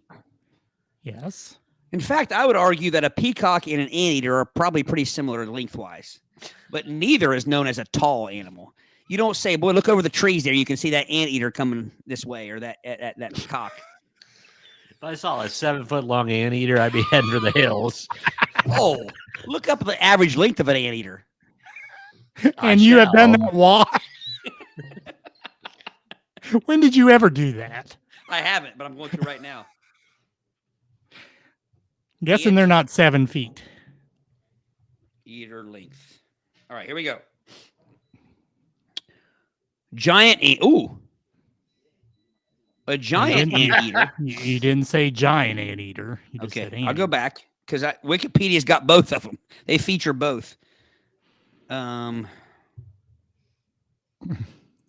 Well, I mean, your basic run-of-the-mill anteater, 5 feet 11 inches. That's not too short. It's pretty lengthy. It's lengthy. Now, put a plumage. Makes it long. Put a plumage on that anteater, and you're going to see a peacock. That just sounds like an acid trip, man. Put a tutu on that anteater. That peacock is not picking up the opposite sex with its tail feathers down. In order to be effective in life, the tail feathers have to be up. So therefore, well, the peacock should be measured in height. Brain fire explosion. It should be and is are two different things. I don't know. So are you See, Gary, I don't know what that means, but I think it says Todd. Mind blown, I right. think. Again, I think that's what each one of those means. I don't think that's what it means. What's the soup? Vegetable beef soup for me for the 20th time. I said chicken noodle. I said beef. Yes, you did. And I think I got one vote out before we started down this road. For those of you that want us to get back on the soups, this is called play it by ear. We play it by ear. Which unfortunately means you guys have to hear it by ear. Yeah, right. Hear it by ear. Yeah, I think John's vote was the one I stopped on, the only vote. So the 3 for vegetable beef. Oh, I was confused there because I saw the vegetable and then I saw the meat. But I see what he's saying now. Vegetable beef. Carrie.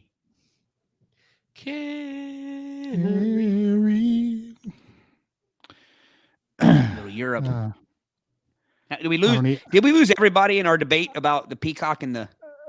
How many people's in the room? There's 13. No, we lost 7. It's not too bad. That's worth it. That was well worth it. I don't even know where the votes are now. I think John may have been the only one to revote. Yes, please revote. I remember John had vegetable beef because he had the emojis. That's a safe guess. That's a safe bet. Well, I mean, no, I just remember a piece of beef and a vegetable. Did he have an egg? Did he have an eggplant in his emoji? Because that could be the chicken or the vegetable. So April says, not just for mating, our turkey Christmas puts his tail fanned out to show affection and also protect the flock.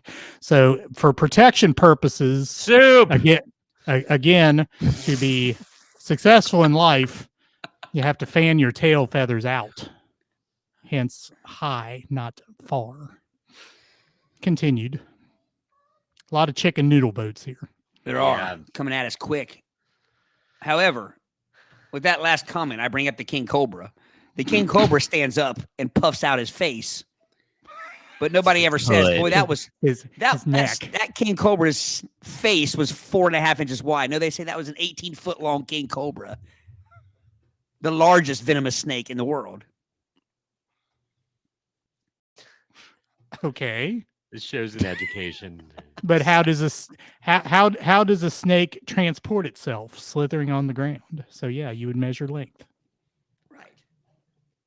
All right. I st- Next you matchup. stand corrected. Brady's getting impatient. Oh, Brady. I know. And I don't know what those. Chicken noodles running away with it. I'm punching it. It is. Go ahead and punch it. Punch it.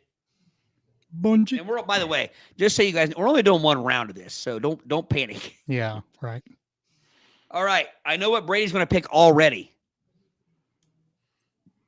Brady, you can lower your dander because this next soup's going to please you, like only a soup can.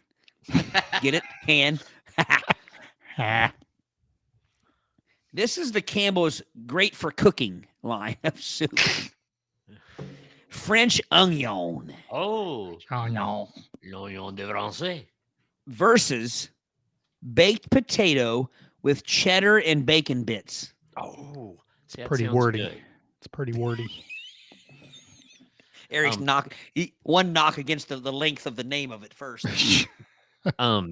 I like both, but French onion soup. And here's where it gets weird. So I got to throw this in.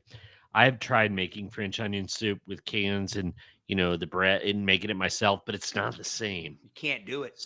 You can't do it. It has to be purchased at a restaurant. So I'm gonna go French onion still though. Even homemade in your home. Yeah, it's okay, but it's never as good as never So as good does as the other. does the substandard French onion soup made in your home outclass the made in your home baked potato with cheddar and bacon? Ooh. I'm making you think. I was I'm gonna pushing say, you. Yeah. he's holding you to the fire, Brady. I still like the breads and the cheese, so I'm gonna go with the French onion. Well, Brady, you've been getting French onion soup at restaurants for as long as I've known you. Yeah. And the only other person I know that gets it more than you is Celia. You both are the soup. You, Celia, and Mrs. Wilson need to go on a triple soup date. You be a thruple. I'm trying to see here. John says, "Oh, he's going with easily going with the cheddar and bacon."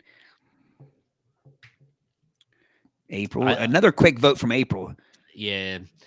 And I know this is niche-y. I know that not everybody appreciates as much as me. Like I get it. Because I'm not gonna like poo on the baked potato soup, but I still prefer French onion. Here's how I vote, Eric, real quick. Yeah. I don't like the French. I don't like onion. But let me read to you the words of. Let me read to you the words. So there's 0 for 2. That soup, Yeah. French onion. I like neither one of those words. You like bribs. I like baked. I like potato. I like cheddar. I like bacon, and I like bits. So I like baked potato, cheddar, and bacon bit soup over French onion. Are these imitation bacon bits or real bacon bits? I think they have to be softer than when you think the imitation are crunchy. They're hard. Oh, the actual Bako brand is kind of foul tasting. I liked them when I was younger, but only in a salad. Yeah. I wouldn't want them in my soup. So what is an imitation bacon bit made out of? Crab. Yes. Carp and Lagostino Mudvayne. pigs. Fried mud vein. Mud vein. Baked potato for me. So Brady's sticking with the French onion. We Oui. All right. So proper we'll start. crockery is important, Miss Wilson. Let's see. I don't see any other. Well, hold on. There's a French onion vote by Celia. Hence, you said she orders it just as much as Brady does. Yeah. Freaks. She qualifies her vote. She votes French onion because I can make the loaded Leaded. potato. Leaded. Either way. I'm working with one eye here. That's the same thing, though. The loaded potato soup whenever I want. I can't make French onion.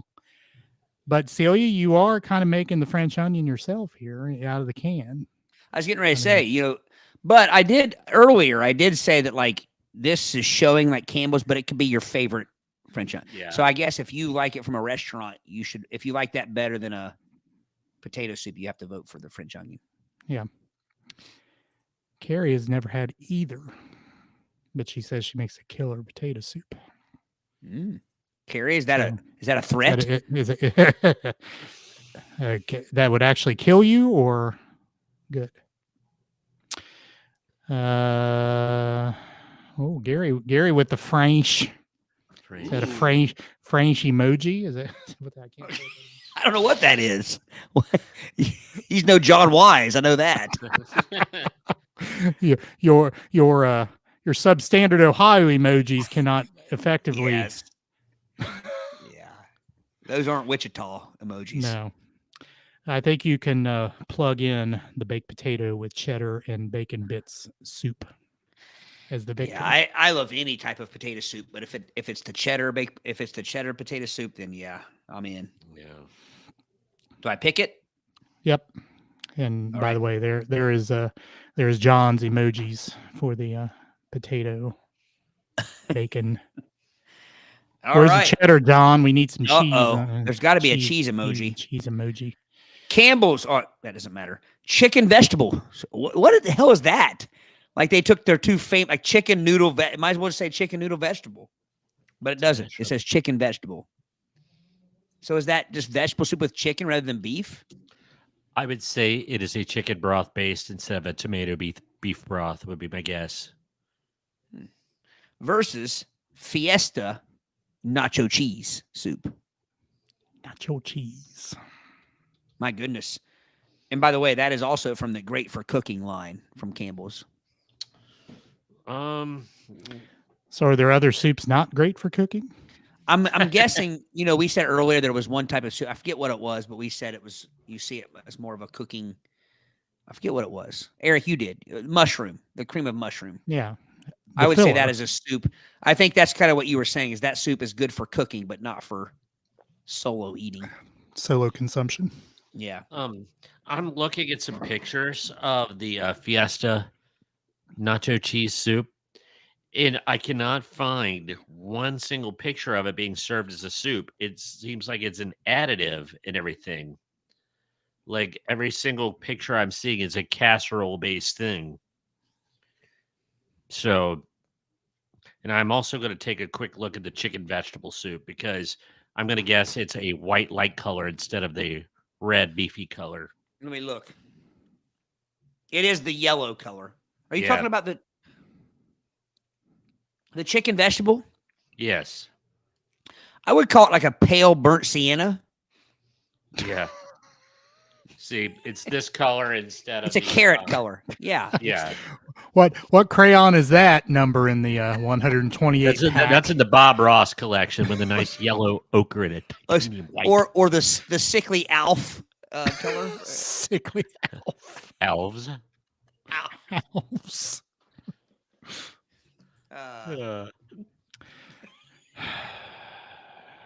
Savannah. Was wondering where you.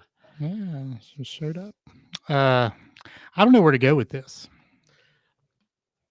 I'll help you, chicken vegetable, because I think I would like the other one, but I think I could eat chicken vegetable as a soup, and I don't think the other one's really meant to be consumed as a soup on its own.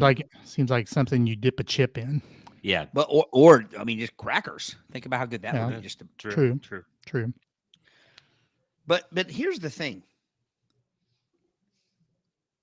I think my palate would be confused going back and forth with the chicken and the vegetable, because you don't normally have chicken. Think about what we've had tonight. We've had chicken noodle. We've had chicken and white rice and wild rice, but we haven't had chicken and vegetable. I mean, just something to think about. Gosh, Miss Wilson does not paint a pretty picture there. No, that's She said the very very descriptive. She said the chicken vegetable is like not, or chicken vegetable. She chooses that one. The nacho cheese soup is like eating yellow Elmer's glue. Elmer's glue. Elmer's glue. Yelmer. Savannah, I hate to hear you've been sick. I hope you're A speedy feeling better. recoveries. Maybe we can make you feel better with our shenanigans and our stupidity. Stupidery. Yeah, I guess chicken vegetable would be my probably my choice here. I will say this, guys. I really do think one word you're missing out on the nacho cheese soup, because I see people keep saying cheese soup. Fiesta nacho soup. It's not siesta nacho cheese. No, it's fiesta. What does that mean? It's the difference in a letter. It's a party. It's like party in your mouth. It's like German engineered blades. Like, You guys know what the does joke. what does that mean? Like a party.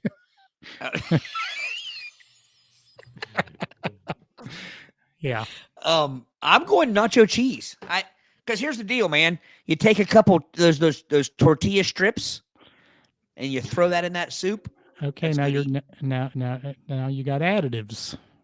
But all these soup, I add. I'm a soup adder.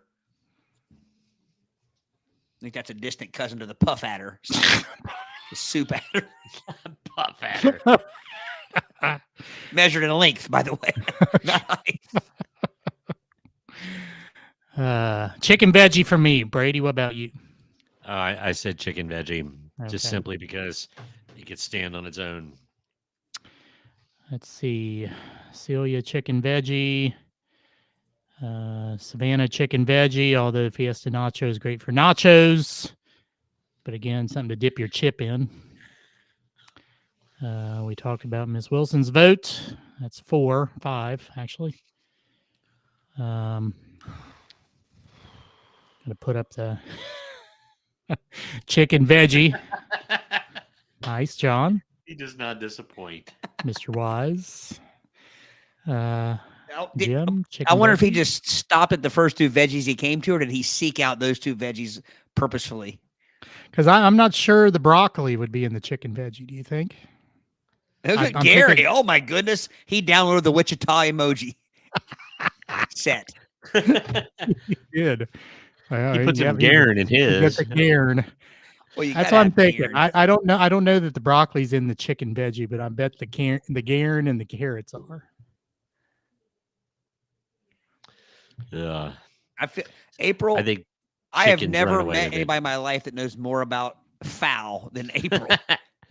April It's is foul. Yeah, it's impressive. She says you have to have lots of chicken in soups because you need something to do with all that. The old laying hens that would not make good chicken legs or anything but soup or stock. So that's why there's so many chicken soup variations. Yeah, Stock. there I just There you go. It's just always like a bowl of stock. I take cream of celery stock. makes me think of the old stage stuff that you did, the summer stock. You did Summer some stock, summer yeah, stock. oh, Yeah. Been reading about that lately. Did chicken veggie win? Yes, it did. Yeah, oh yeah. I Like think it did. landslide. I don't. Yeah. As a matter of fact, I think maybe one. Flying away. Was I the only vote for nacho cheese? No, there was another one. Because I mean, There's I would another just drink a vat of nacho cheese. A vat. All right, here we The go. whole vat. Italian wedding soup versus chicken gumbo. I think Italian wedding soup is just a pretentious way to say vegetable soup. I think it has more green in it than vegetable soup. It has more leafy vegetable. Okay, what was the other soup? Chicken gumbo. Here's Italian wedding soup. It has some meatball edge in it. That looks like throw up. It does. Looks like hoist. All right, so here's another term for our soups. What the crap is a gumbo? Gumbo, porridge, bisque. Bisque. What was the one Miss Wilson said? Gestapo or Chowder, something. Borscht. borscht. Bourgeois. That's a dog. Z. A gumbo is spicy and thick. And it's got chicken and sausage in it. Here's the 2 rules of gumbo. The 2 fundamental rules are making gumbo. It has to have roux in it, ROUX, and achieving a harmonious blend of flavors. So I could be eating something called a gumbo, but if it doesn't have the ROUX in it, it may not be a gumbo. It may be misrepresented. Is that what you're saying? What is roux, ROUX? It's a Roux. spice, I believe. It's Roux? roux, isn't it? Roux? I think it's Because roux. I said roe earlier because one of those the she crab soup had roe in it, and this is roux. Roux. Yeah. Oh, and don't forget the Celia. Are you still listening? Celia. What's the stuff we had in Kentucky? Me. What's the stuff we had in Kentucky? It's a paste. Burgoo. Oh, Burgoo. Oh my gosh, the burgoo was awesome. Look up the burgoo. Because it really doesn't sound appetizing. Well, I'm going to go have me some burgoo. Harry Bagoo. Harry burgoo. roux is made. It's a mixture of flour, oil, and butter or lard used as a thickening agent. So it's cream of mushroom soup. It's a thickening. No. It's almost like a gravy. Gravy. Gravies.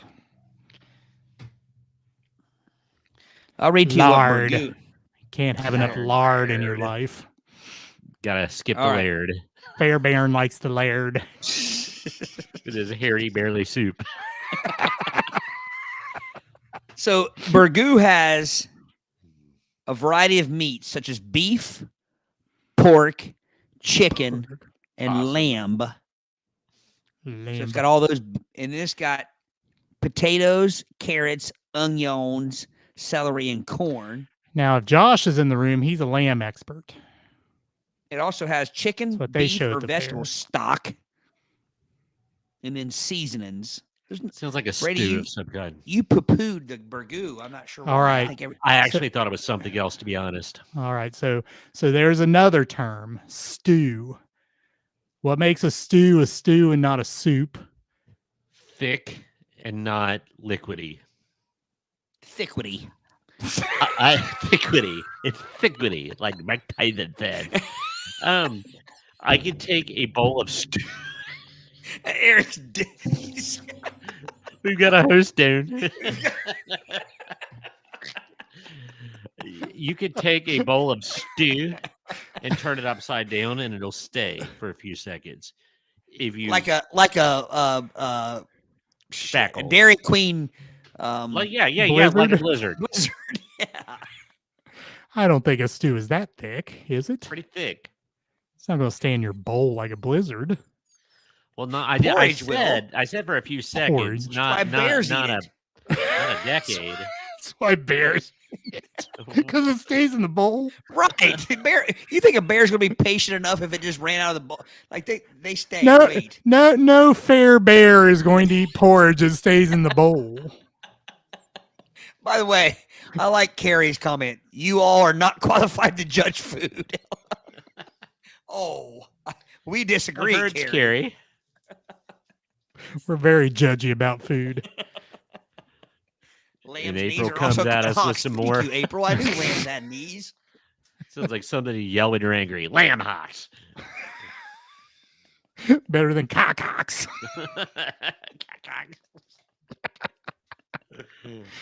Oh goodness. Oh. We ain't right. We never said we were right. No. From day No. one. We're not right. I don't know where to go with this. And Go with your gut.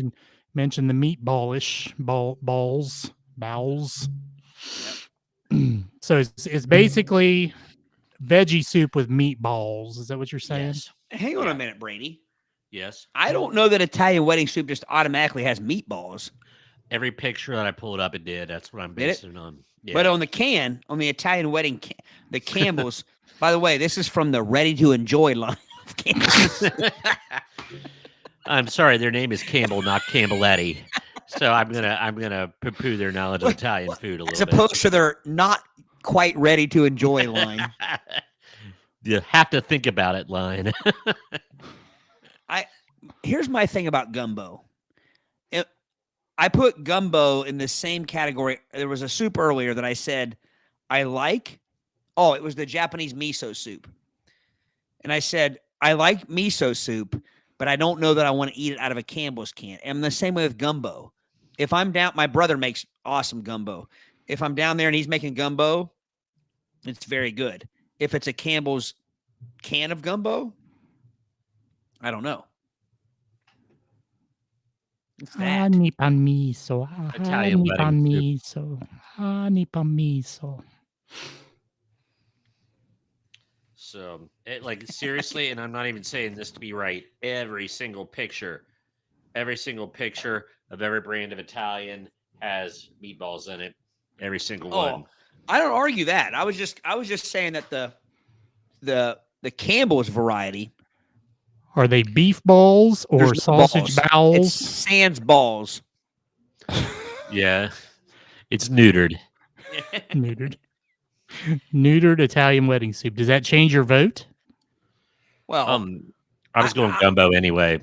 well, I mean, here's the thing. If I've been dipping grilled cheeses in all my soups, you can dip balls in your soup if you want. I mean, like,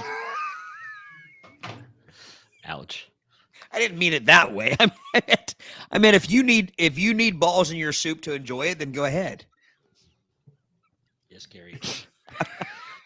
I'm not doing well here. My point is this: if you add something to the soup that is normally in the soup, vote for it. Is what I'm saying. Don't vote for the Campbell's can. Vote for Brady's take on Italian wedding soup. Yeah. I mean, I've had both. I like both, but I think I like a chicken gumbo better. And keep in mind, there's more to it than chicken. There is the sausage, the andouille sausage, and Brady's literally been fighting toe to toe for this Italian wedding, and he doesn't even vote for it. Right. No. I like I said, it's good. I just prefer the gumbo. Carrie, did you mean not good, or did you literally mean that Campbell's is not God? He does make a mean can of soup. He might be a soup deity, but that's Pretty busy. I'm assuming he just goes to a good old can of Campbell's every once in a while. Campbell the God. I'm going Italian wedding. I believe I am as well. With meatballs. Really? I believe I am as well. Yeah. The meatballs sold it. I had some chicken gumbo when I was in New Orleans a few years ago, and it was delicious, although it set my mouth on fire a bit, but it was delicious. All right. So Brady says gumbo. Well, so we'll start with gumbo. That's the first votes over here I see. So there's 3 gumbos with Savannah, 4 gumbos with Carrie, 5 gumbos 5 with gumbo. April. 6, I believe that's chicken gumbo instead of jumbo. 6. Those are the 7-foot chicken jumbos. Sorry. Gary with the creativity on the emoji. Gumbo. 7. Oh.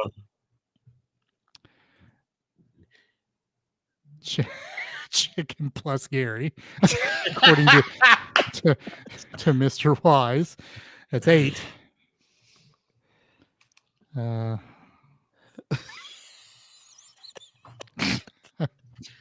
He didn't have an emoji for Gary? I guess not. All right, so that's 8 on the gumbo or jumbo or Todd. I think we're beat. Are we beat? We're beaten. So the gumbo won? Celia's the only one. Celia and Jim, the only 2 that voted for Italian wedding. So yeah, put the gumbo on. All right, I punched it. Punch it. This is the last one. But it was 2.5 hours later. All right. Is Jerry still with us? I don't know. Because if Jerry's not still with us, you can wake him up again. I mean, we're getting the second shift here. We're up to 18, so. Nice.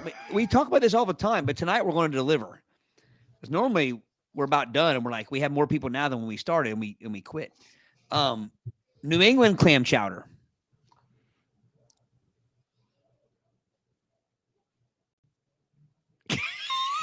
Gary, you cheater. So say, were you frozen or were you? No, I was reading Gary's comment. Do you have it yet?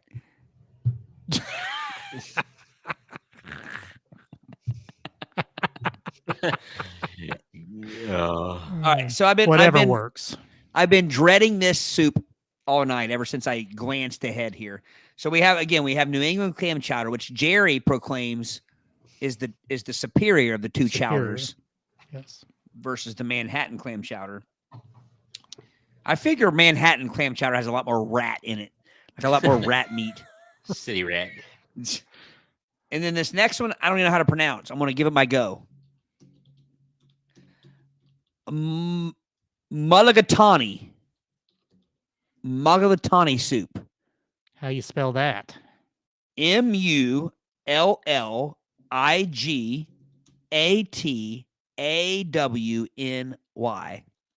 Man, that soup needs to buy a vowel. I'm going to call it the Tawny Catan soup. There you go. Mulligatawny Catan soup. By the way, this is Heinz. Brady's gone. He's out. Out. Am I frozen or you? He texts Brady. You are gone.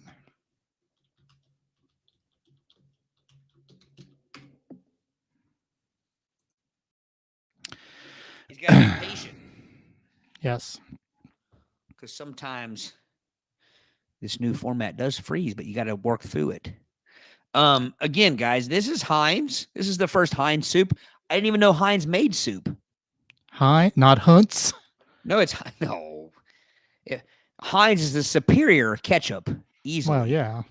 But yeah. Apparently they made soup, or at least they have or did. And this is called mulligatawny. I don't know which syllable to emphasis. Is it mulligatawny, or is it mulligatawny?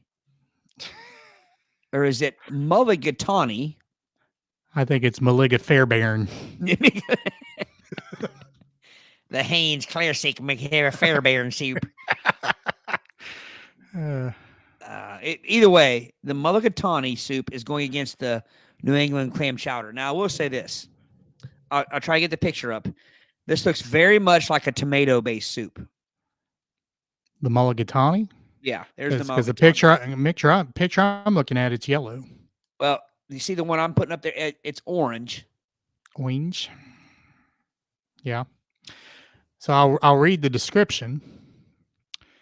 A soup which originated from the Tamil cuisine. The name originates from the Tamil words milagu, which means black pepper, and thalanir, which means water. So it's literally pepper water. Main ingredients commonly include chicken, mutton, and lentils. So lamb. You know, I can't pronounce the one very well. I'm so glad that it wasn't one of those words where I couldn't pronounce and everybody else was like, "Oh, you dumbass! It's this." It doesn't seem like anybody can pronounce it. But I got to be honest, it doesn't sound bad. No. And since I don't eat clams, but I will eat mutton. I like mutton along with my mead. Don't want no mutton. You don't like mutton? Well, to be fair, I've never had lamb. Just doesn't sound appetizing to me. You should go to the Golden Lamb. It always looks pink. I want pink meat. You should go to the Golden Lamb and get the lamb. Yeah, I mean maybe. Oh, John, See, we've always talked about this, John. None of us are big Seinfeld people, which I know that turns a lot of people off. Well, and it's surprising because it seems like Seinfeld would be right up our alley. But 'Cause we've actually had people tell us our podcast is pretty much like Seinfeld. yeah. I do not like clams. And whatever mulligatawny was is what I was going to pick. But after hearing the description of it, I'm in, especially over clam chowders. Is that your vote? My vote is first off, I don't eat clams. Hang on a minute. Mrs. Wilson says, well, hang on, I gotta bring somebody says mint jelly. Looked up the other, and it is November. Oh, she's 12th. talking about lamb. April's talking about lamb. Yeah, you got to have the mint jelly, which seems like toothpaste, but it's really good on it. I was gonna say, mint jelly does not sound appetizing either. Yeah, I vote. Mulligatawny soup recipe combines flavors of chicken curry, apple, and creme for a lovely Italian Indian-inspired dish, according to Miss Wilson. What's John's emojis? New England. Nice. Nicely done. Very nicely done. Yeah, my vote is mulligatawny. Yours is as well, Todd? Oh, easily, yes. So 2 for us. Savannah, mulligatawny, although she doesn't like either. Probably like us. It's like just picking the least of the 2. John voted the clam chowder. Gary says mulligatawny.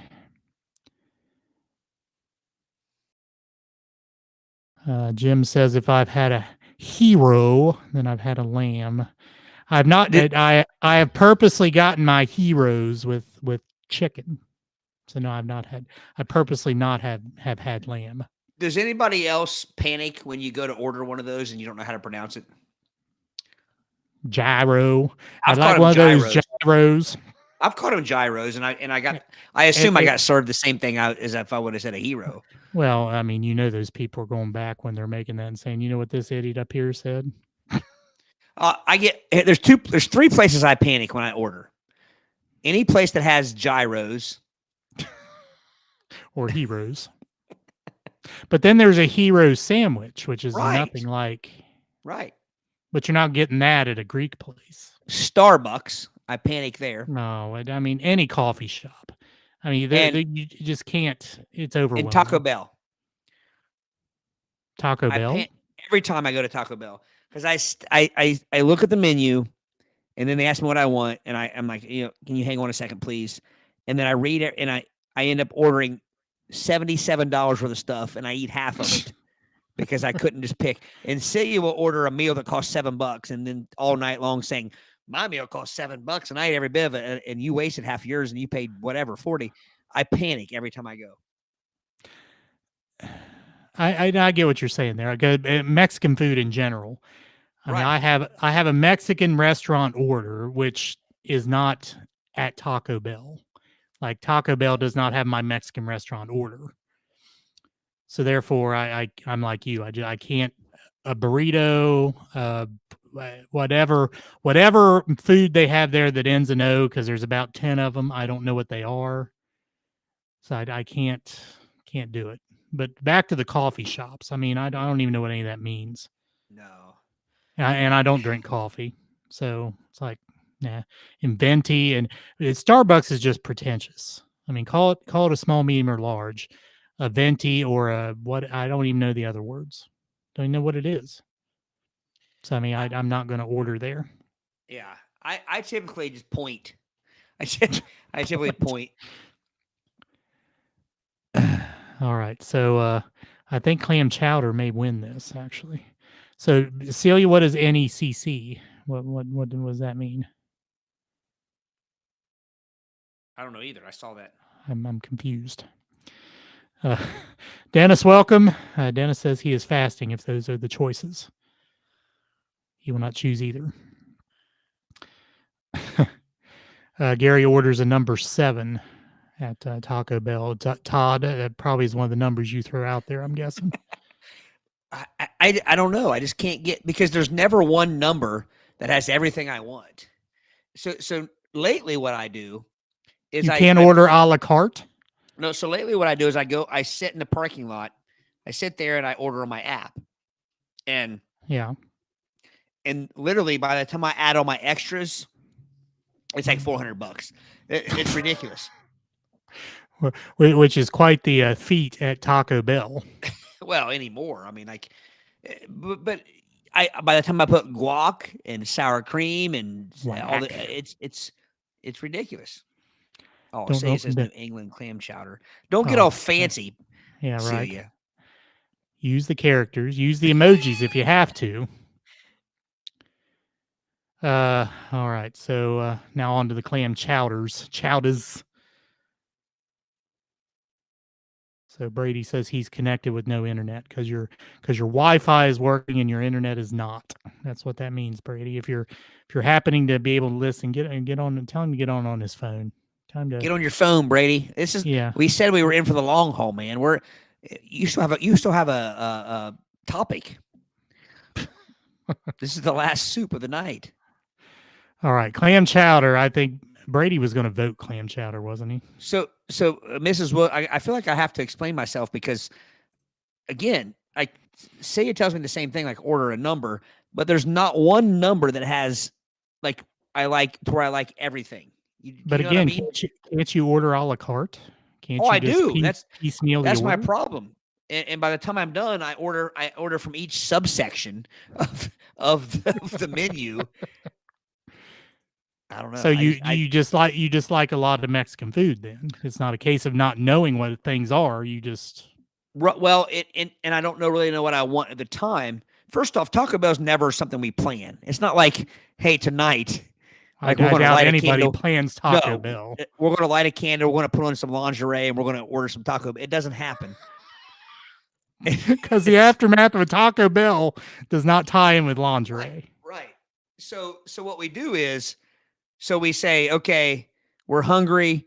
We need something within the next 9 minutes. There's a Taco Bell to our left. We jump in there. We jump in the line, and C is like, okay, I want a number 7. It doesn't work for me. So I'm like, okay, I'd like a burrito. I like a potato, like one of those potato taco things. I would like this, that. And then what I do is halfway through, I start thinking healthy. And I'm like, well, shoot, that thing I ordered was 900 calories. So now I got to back it down. So I do way too much thinking. That's your first problem. You never look at the calories at a fast food restaurant. No, but that's what I mean. Like, but Taco Bell's never a plan. So because of that, I panic. Welcome back. Thank you. Spectrum had a quick outage that was quickly fixed. Thank you, Savannah, by the way. Savannah, I feel tonight like the people are on my side. I feel good tonight. Thank you, Savannah. Well, except your wife, who says adjust your order expectation. Shocker. Shocker. Brady, you were voting clam chowder, weren't you? Shoot, no. Are you impaired? I knew you'd do that. Yeah. But Mulliga Tawny, we read the description while you were out. Okay. It's basically pepper water with. No, that's it what. Is. That's Ironically, that's I might have that on the floor because my golden retriever is giving me the look like she needs to go out. They got it though. But pepper water, yellow snow. Yeah. Pepper water with either chicken, mutton, or what was the other? Can't remember what else might have been in that, but Oh, I'll look it up, but I know it ain't going to be clam chowder. Well, it's Indian based, so I'm sure you'd like it. Ooh, yeah. Yeah, it's oddly enough. So I didn't say at the beginning of this. So tonight when we were picking our topics, we had this soup bracket, and there were two of them. and this one had the most basic soups. The other one had a lot of fancy schmancy soups that none of us had ever had. But this soup was on both of them. And I was anxious about pronouncing this soup. Mulligatawny. On either one of them. Chances are I might like it. It sounds like it's like a chicken curry soup a little bit. So there's no chicken. Is there? Like there can be chicken. There can be. I will say this, and the can, which we've talked about, like you don't have to go with Heinz, because I mean Heinz does ketchup very well. They do mustard pretty damn good. We don't know if they do mulligatawny soup very well, but I will say this: on the can, it says 1 of your 5 a day. 5 what? I don't know. 1 of your 5 a day. Vegetables? Bowel movements. Well, once you hit 40. I would say vegetables. That'd be my guess. Yeah. Do you think it's vegetables, or do you think it's servings of vegetables? It has to be. I mean, yeah. Or fruits. Fruits. Tomatoes are fruit, and it looks tomato based. Yeah. Or I bet it's fruits and or vegetables. Could be. All right. Clam chowders. 1 for Jim. 2 Celia. 3 April. That surprises me, April, because it comes from the water, and you don't do that. I come from the water. Mr. Wise with the new and the English flag for his answer. New England.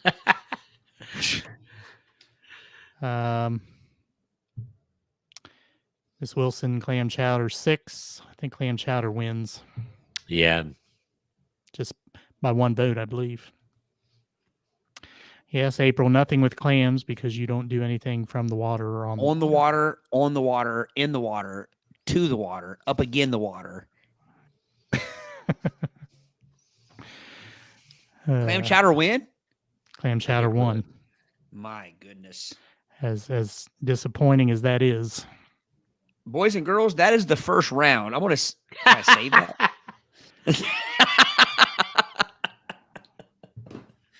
I got to go back through and look here real quick. All right, egg drop 1. Just I'm doing double. I'm backing up double here. Tomato 1. See how hard we work? I wrote this all down. You're a worker. You're an overachiever. I'm a donkey. Donkey. So we still got 3 people in the room. Only 3? No, 14. I'm sorry. Oh. I had 14 people in the room nearing 3 hours. Just picked up 2. So, are we doing the second topic? Chicken gumbo. I can't believe won that. And then the clam chowder. All right, I have the first bracket. How about we do the game? Do we have a game? Or are we going to do the shouting game? Brady requested a game. But April, hang on a minute. April said, Carrie says egg drop. Carrie's catching up. It's too late to vote, but we still appreciate your input. Yeah. April says I'm also an ass expert as well. Well, you probably love us, April. She means donkeys. Oh, well, I thought she just meant us. Yeah. We are all asses. Indeed. I mean, Brady requested the Eric's gone. I mean, you say the word. What are we doing? Are we doing toys? We have are we 14 doing people. Anybody else? Are we guys in for the long haul? Are people willing to stick around? Back down to 12. Would you like us to go on, audience? Are you here? We're nearing 3 hours. We're going to give you 25 seconds to answer. All right. We need a strong yay or nay. So how about this? Game second topic or nothing. Be gentle. Savannah says she'll stick around. All right. See if you all can see the chat right in Brady's screen. You read that.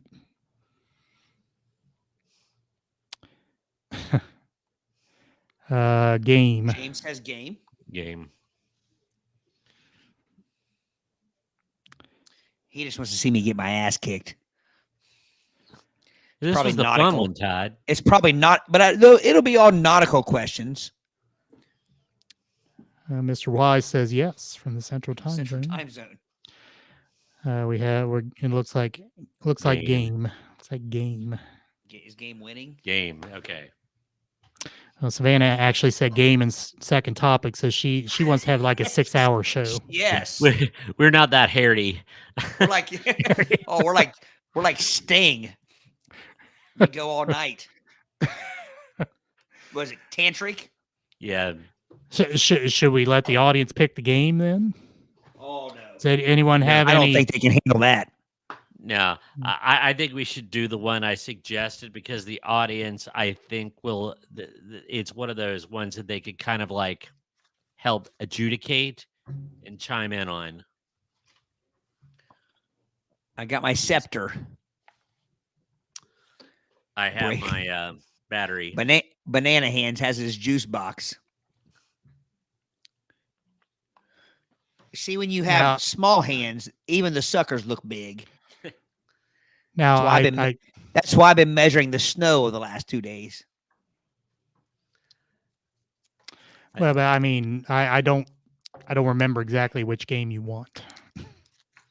Do you remember the one where you gave us something and we have to say the? Well, I mean, I don't remember what it's called. That's my Oh. problem. Is Historian still on? Is it Race to Stupid? That sounds like my kind of game. Except when it comes Read to the Peacock. description. All right, Race to Stupid. Celia, you can go to bed. On the couch. You don't get your dinner. You've been bad. Cracked me up. Still cracks me up. Still watching, just laugh. Now Todd sent this video, this bulldog, and they were saying, Eric, "You're not getting your dinner. You're bad." And the dog takes one leaping step and goes, "Woof." Yeah. No. the dog- that dog No has dinner. more attitude than any dog I've ever seen. Eric's gonna go out and buy one. I'm pretty sure, just so he can train it Oh, to yeah. do that. I would. Tootsie Pops suck. Is that the comment you're Yeah. talking Like, about? I can't believe my own wife of 24 years. I don't think that's the one. I think Okay. Race to Stupid is the Use one. boxes suck. Not as bad as Hugs. Yeah, Uggs is pretty no pun Or the intended. Bottom of barrels. the barrel. Was it Hot Takes? I think that's it. It's hot talkies, Eric. Hot decay. He's reaching into the bowels of his Yeah. game He's dispensary. He's knee deep in it. He's up to his elbow. He's delivering a calf. Ah, Gosh, talking about race is stupid. When my coworker a couple years ago said that she was out pulling calves, she's pulling calves. I was like, man, how long are you gonna be doing? And I thought she meant running because she was a runner, but she literally meant pulling calves, and I felt stupid. all right. Here's. I don't think this is the game you're wanting, but this may be good. Okay, here we go. Kyle Kinghorn effect. So, of course, there'll be a card. The example here: hot dog is a sandwich. Players will then have an opinion, true, agree, or disagree.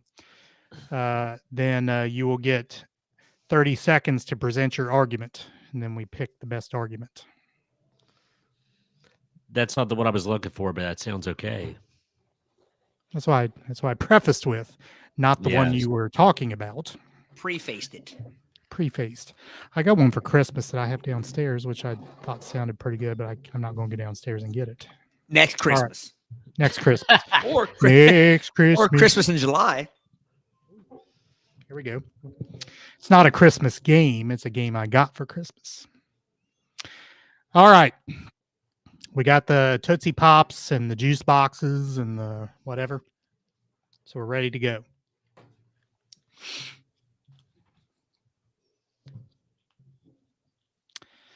All right. As always, we drew lots backstage. Brady will be the one to give the first take. And again, you'll have 30 seconds to formulate your argument and 30 seconds to present your argument, or however long. If you'd like to take less than 30 seconds, that's fine. All right. Hang on a minute. What I heard was we got to think. Well, I guess, yeah. All right. Here's our first hot take. Do we have to write this down? No. It's just Okay. oral presentation. Yeah. Yeah. So going along with our first topic, Oh shoot. and this certainly would get my dander up if I were giving a take. Cereal is a type of soup. Cereal is a type of soup. Either one, Brady eats it with a fork. That is not the topic. What do we do? All right, you can formulate the argument in your mind, but Brady's going to Okay. be the first to give his argument. Okay. Oh, okay. Cereal is not a soup because A, there is no such thing as a breakfast soup. B, I could take a box of cereal and I could eat it right out of the box on its own. Or I could add the melt to beat the dust down in the bowl. And Dust bowl. And then It- sift it out with your fork. and I could sift it out with my fork. A soup I could not sift out with my fork. But no. Plus I have a very strong rule against cold soups. And don't come at me with hot cereal. That's not. We're not talking about oatmeal. We're talking about Reese's Puffs or Cookie Crisp or all these adult cereals that I eat. And Yeah. so therefore, Is not an adult cereal. No adult has ever said cookie so excitedly and won any point. Just so So- everybody knows. I just had to throw cookies- that out there. excuse me. Continue. cereal is not a soup. I rest my case. All right. Todd, you don't necessarily have to disagree with him. But for the sake of arguing, I mean, I've already won one major argument tonight, so I'm going to go with my second win. And I'm going to say that everything Brady stands for, he just lied about. He just lied right to your faces. He does believe that soup and cereal are kin. He does believe that they are related. They're close cousins, because earlier tonight with the split pea and ham soup, he talked about how he would eat that by way of forking out the ham in the soup. Objection. That is one specific kind of soup. No, my friend. You sit back. Sit back You and take sit it. back, yes. You better put your hands across each butt cheek, because I'm about to spank them both. The only way that he could do that would be to fork out the ham chunks, much like a cereal once it's in milk. First off, we don't even need to talk about cereal before it's in milk, because everybody agrees that cereal is in milk. So you can't base your argument about pre or post milk. Why not? I just did. No, you can't. That would be like arguing that your steak pre A1. Oh, It comes with the territory. So I will say this: Brady, who by the way eats his cereal with a fork, he eats Yeah. his Objection. he eats- Irrelevant. He eats his cereal with a fork, folks. That alone I rest my case.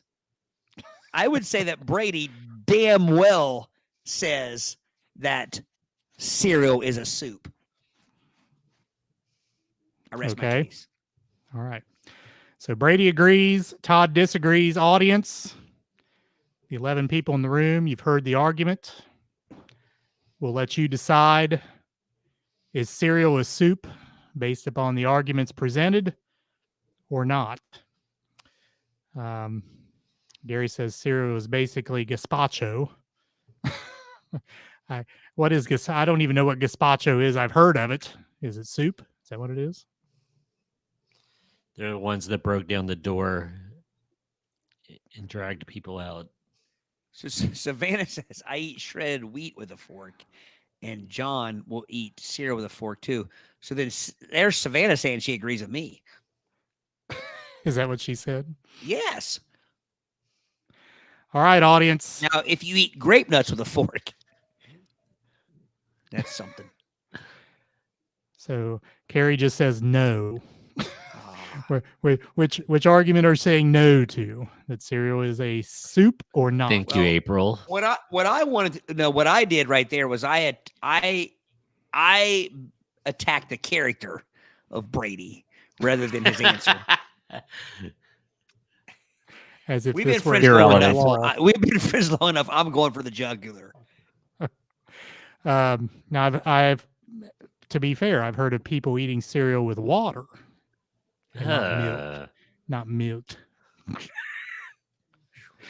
I mean, as a Mr. teacher, Wise, you think I'd be used to that. again, brilliant use of the emojis. Cereal is not a pie. I think that's a soup emoji. It's a soup. Cereal is not a soup. Well, okay. Maybe I'm playing the game wrong, because my argument is that Brady was lying to you guys when he said that cereal is not a soup. No, That's not the question. The question is moot.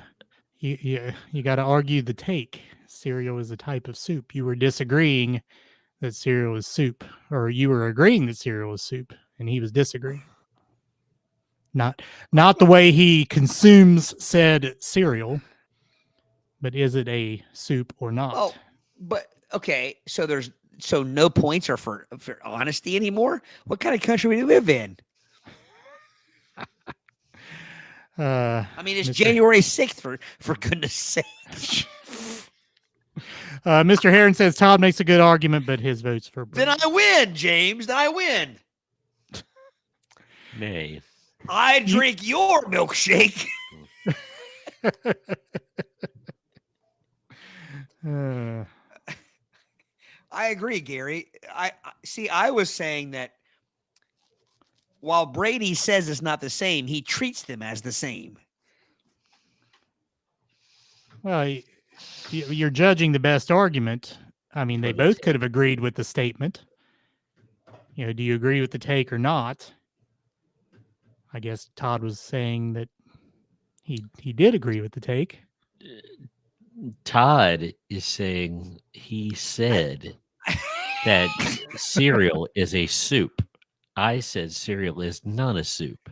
I was looking at it through the lens of Brady and saying that Brady, contrary to what he tells you, they're in the same wheelhouse. He eats his soup as he does his cereal. Well, okay. No, that's not true though. He ate that particular soup, fishing out the ham, which I also said I would, but I don't eat cereal at all. I never talked about how I ate it. So let's say this. Every cereal Brady eats, he uses a fork so he doesn't get milk in his chunks. He eats soup the same way. He eats the chunks out of it so he doesn't get soup in his chunks. Only the split pea. Yeah, I've never heard Brady say eat soup with a fork. Only split pea to get the ham out. That is the only thing. Well, that's soup. Therefore, no set. Nah. I think what I have proved is that Brady is Conjecture. utensil. He's utensil confused. Now the take wasn't I should eat my cereal with a fork or my soup with a fork. The take was is Then I cereal a would soup or accept not? Todd's argument. Okay, but here's the thing: when you go second, you have to discredit the person who went first. I No. discredited him.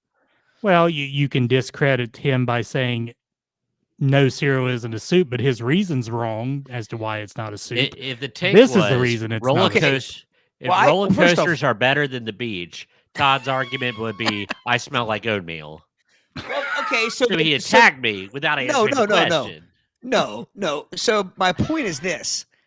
So then there's no point in a rebuttal. There's no points in a second answer if I'm just going to say, okay, cereal is not soup. My whole argument was Brady's argument was a lie. So you're saying you can't have a better argument as to why cereal's not a soup than what he said? Not really. But my point in the spirit of the game, in the Kyle King rule, This is called hot takes, not Todd takes.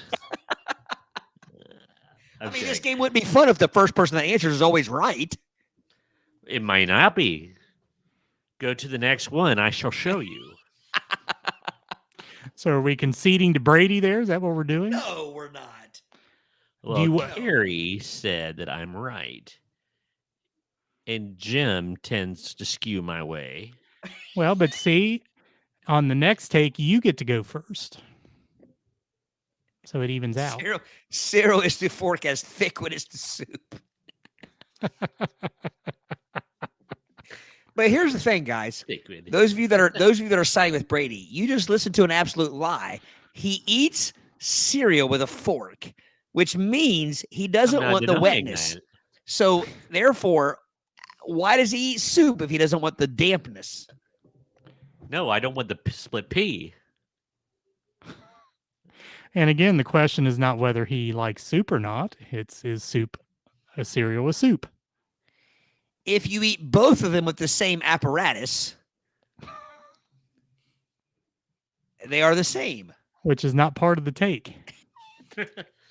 Well, then there's no game. If I can't discredit his What answer. is the best sport? Crocodiles.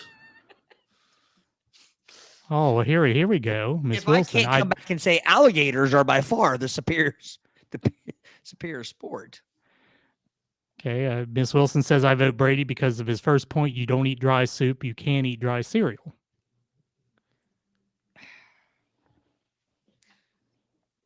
Miss Wilson, I love you. Here we go. But Brady literally, with the first soup of the night, pulls the dry stuff out and eats it separately from the wet stuff. No, he indeed that ham goes is against his moist. very argument. He said, I'll pull the ham out and eat the ham chunks. That's pulling the dry To out keep of from the eating wet. that low tide concoction. It has doesn't nothing matter. To do You're about the eating it the cereal. same way you just said you eat cereal. Well, wait a minute. Didn't you say the same thing? I You have to fish So- the ham out? No, I did. So I'm the one that's consistent with my original argument. He changed on a dime. You can't trust him. He says, you can't eat dry soup, yet any soup that he has something he doesn't like, he picks the dry stuff out of it. You should be a politician. It's his word. I'm not lying. You argue like a politician. But and that pained me right there for Mrs. Wilson. But he literally went against that. He went against his first point. The first soup of the night. He out of the gate, he says, I'll pull not a soup. I'll pull the dry stuff out of the wet stuff because I like the dry stuff in that soup better, and I'll eat the dry stuff. No, I don't like it better. I don't hate it as bad as split pea. It doesn't matter. And that ham, you that don't like ham. milk, so you eat the dry cereal out of the milk with your fork.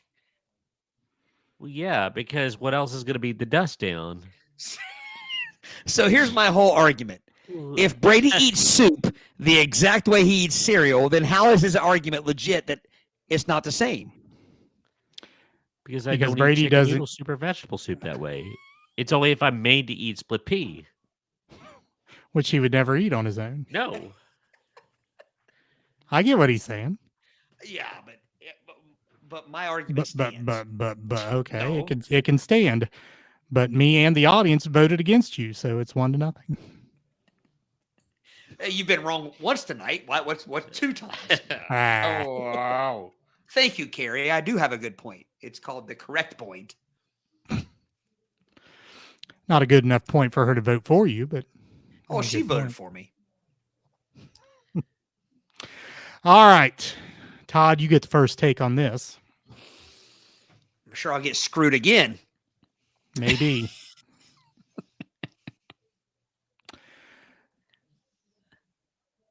Hey, whoa. What? Mrs. Wilson What? just she just said it's not dry if it's in the liquid.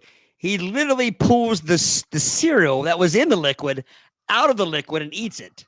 It was in the liquid. No different than the ham. That's what she's saying. No. She's saying it's not dry if it was in the liquid. She's saying the ham wasn't dry. Correct. It's not. It's in the liquid. And your cereal that you claim that you eat differently than soup is not dry either. Are you saying you pull a crispy Captain Crunch morsel out of the milk and it's all of a sudden not dry? Or it's No, dry? it's only dry if I'm eating it out of the box. I said I'll eat it dry. You don't eat ham without soup? Yes, because that would make it dry how's that ham. different? So you eat chunks of ham, not in soup. You eat chunks of cereal, not in milk, but they're different? Eric, help Come me out on. here. Come on. Yeah, you won one argument tonight. Now you're getting squirrely. No, I'm not. He's literally saying you put ham in soup, I'll pull it out and eat it. You put cereal in milk, I'll pull it out and eat it, but that's different. That's his argument. That's a lame argument. His argument is cereal is not a soup. That's his argument. Then he should have stuck with that. He should have gone on to say what he said. You said it. You didn't stop at cereal. So you just said cereal's not a soup and you stopped. No. Thank you, Carrie. You didn't. Crazy talk. It is crazy talk because he didn't stop there. I will concede. Next question. Says, I will eat cereal without the milk. Well, he will also eat ham without the soup. So Jim says, Todd, is this the hill you really want to die Yes. on? Yes, James. I've been screwed twice tonight. When's Give the him other the time point. you were screwing? I you was didn't screwing in that argument. You didn't concede my victory.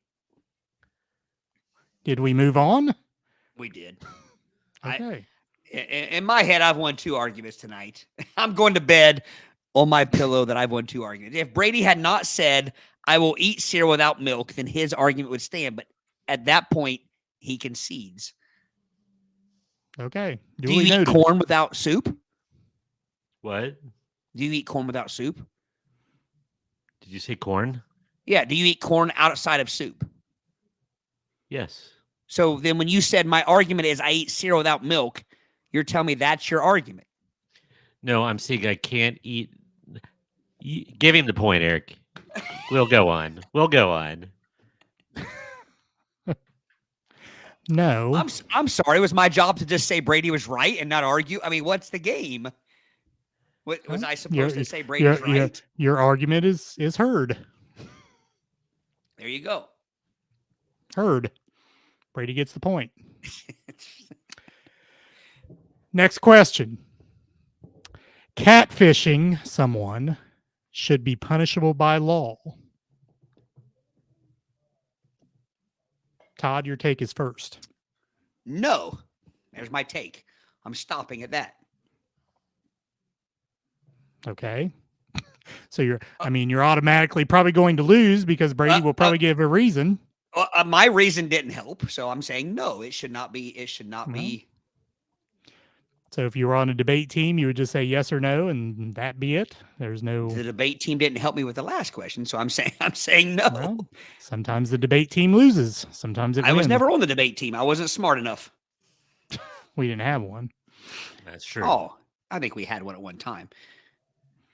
I thought Eastern had a debate team at one time. Not that I remember, but maybe it was before my time. So no, You say no? I say no because there's no law that says falling for something makes the other person a criminal. No crime was committed. And that's as simple as it gets. Okay. Brady? Okay.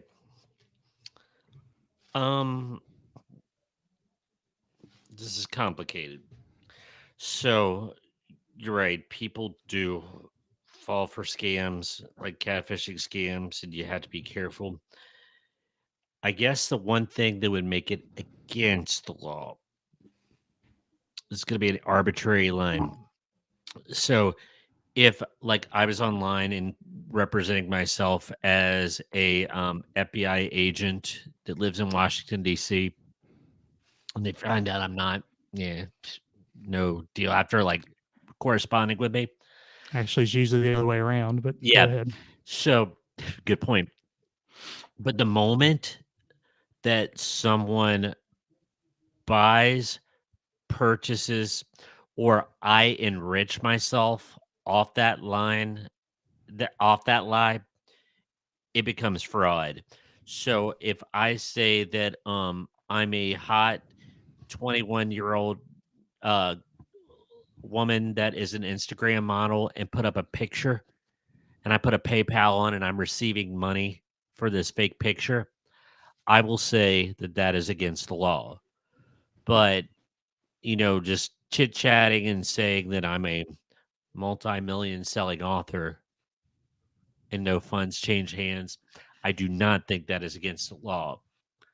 So I guess should catfishing be the law? I guess I can't answer depends, can I? No. I thought by definition, catfishing had nothing to do with like Um like uh, what do you want to call it? Like fraud or fraud.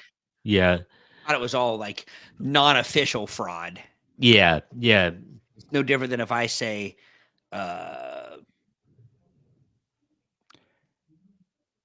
I don't know. I thought it was all like off the record. Yeah, you're right. By that definition, I'll go ahead just to be frisky. I'll say it. I can't say it's a crime in certain circumstances. It has to be all or nothing. So I'll agree with Todd on this one. Okay. So, considering, But I mean that was my take. yeah, Catfishing could be fraud, but not necessarily fraud. correct. Some catfishing could be, but not all catfishing is. No, Manti Te'o. It's like this. All bourbon is whiskey, but not all whiskey is bourbon. yeah. There you go.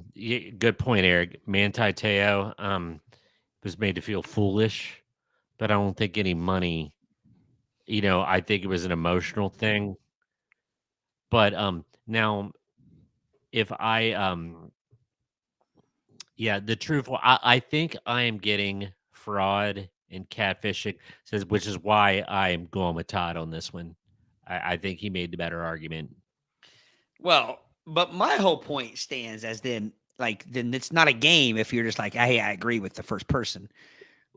Well, So I want you to disagree with me. I disagree. There you go. There you go. Yeah. Catfishing is a crime. Okay. Should be a crime. I kind of Yeah, because I guess you can't say it is a crime. Because I don't know that has anybody ever been charged with catfishing? I'll look it up. Look it up. I mean, I think people have been called yellow bellies. Yeller bellies before, which is a type of catfish. Publicly embarrassed. Right. But I don't think could you make the case that even if whoever it was catfished him and publicly embarrassed him, could that have caused his public persona to be damaged and therefore been a financial? But I think I don't know. I mean, I'm going to stand by my original argument is Yeah. that still doesn't make it a crime. Right. It varies state to state, is what this says. In the state of Florida, it is if it involves identity theft, which is obvious. Yeah. If it is harassment, which is obvious. If it's a transmission of harmful material to a minor, which is obvious. Florida got a little bit. Florida computer crimes. Catfishers could also be charged with crimes under the Florida Computer Crimes Act or the Communications Fraud Act. So it sounds like they kind of made a escape hatch to kind of like get catfishers, but Florida is one of the few states that will even prosecute it. So I guess there's one state. Well, and punishable by law. I mean, it doesn't say criminal. I mean, So, Eric, you're the legal expert. I mean, it could be civil. You're the legal beagle. Yeah, I mean, could be a civil situation with Yeah. kind of like what I said. If his public persona were damaged and Yeah. cost him money in that fashion, cost him endorsements or whatever because he was Yeah.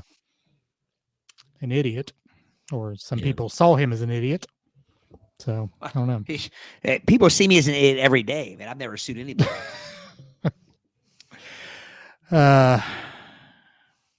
We'll give Todd the point. Circle gets the square. Circle gets the square. Hawaii. Hawaii shadow. All right. Well, I'm going to try to find one that is truly arguable. Okay.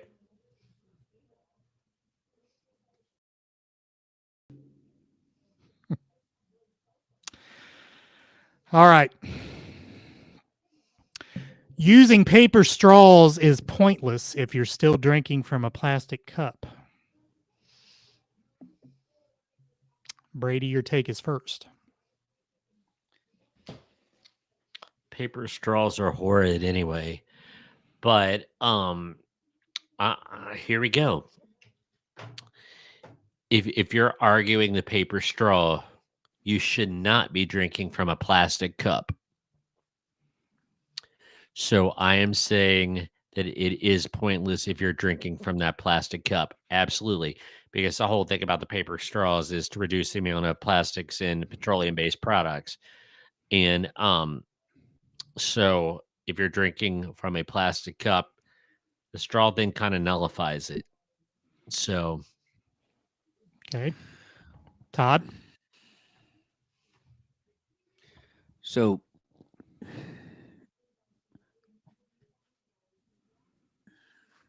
now I'm trying to learn from the first question. So agreeing gets no point. Disagreeing doesn't necessarily get a point. Best argument. Best argument. You can agree and give a better argument and get a point. Well, and that's what I'm going to do. I agree that, first off, unless a paper straw has pixie dust in it, it's useless. If it has pixie dust in it, whether it be strawberry, cherry, grape, raspberry, then it's pretty good. But even that could be useless because if you got too much saliva on the end of the paper then you straw, just bite it and chew it. Anybody else just bite it and chew it and you spit out the cardboard? That's Oof. how I ate them. But I will say this, okay, and this argument is going to need a visual. So Brady says that, and I agree. I hate when a place gives me paper straws. I think it's pretty fair to say how I lean.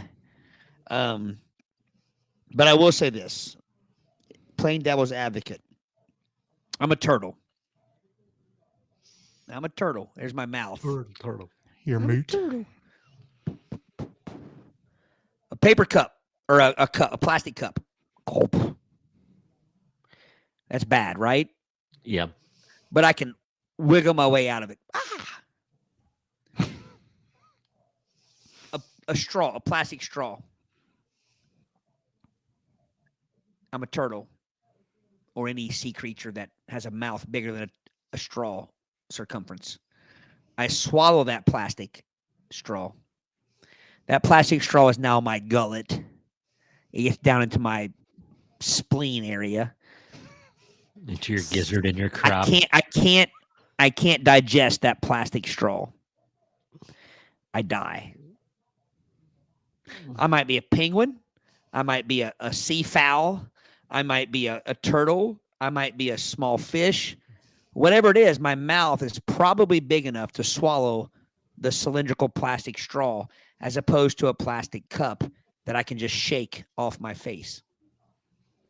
So I do see a difference in this argument between Brady's argument of the paper straw doesn't serve a purpose when you have a plastic cup. I think the plastic straw does more damage than the plastic cup out of sheer mouth hole size. Okay. That's my argument. Audience, what say you? Brady's argument or Todd's argument, even though they both agree that paper straws are pointless if you're using a plastic cup, which gave the better argument? I know what my thoughts are, but I don't want to color the opinion of the audience before they give some votes. Do we have anybody left? Yeah, we got 12 people in the room. So maybe those 12 people were just kind of watching, but what say you, audience? Any votes? Any votes? Like I said, I got my vote. And actually, it was the first argument I thought of when I saw the prompt, which I'm surprised. Miss Wilson says Todd. Savannah says Todd. The visual helped. Jim says the visual with the sound effects. So we got some votes here, and Todd or Gary have to start somewhere versus be consistent. Yeah. I don't know what that means. Yeah, what are you saying there, Todd or Gary?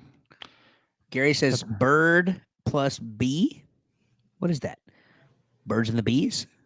Birds and the bees, or is that his version of chicken or egg? Poultry or ovum. Todd's take was actually my first thought, and I'm surprised Brady didn't use it. The straws, the whole idea behind the paper straw, isn't it to keep it out of the gullets of the sea mammals and such, sea creatures? I thought that was the whole idea. I thought it was about the recyclables. I kind of like get them corn. Well, let me preface. I agree 100%. But I don't know if that's the argument of the people that want paper straws. I have a belief that every place that makes you use a paper straw, if you go in the back, they're not drinking with paper straws because they know how annoying they are. Yeah, very possible. Yeah. All right. Point to Todd. I actually got another vote from Dennis there. Says Todd's argument. There you go. All right. Next prompt.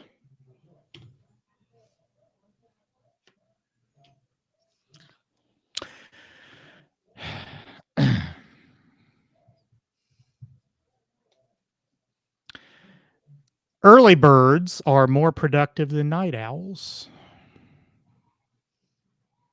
Todd, your take is first. Early birds are more productive than night owls. Yes.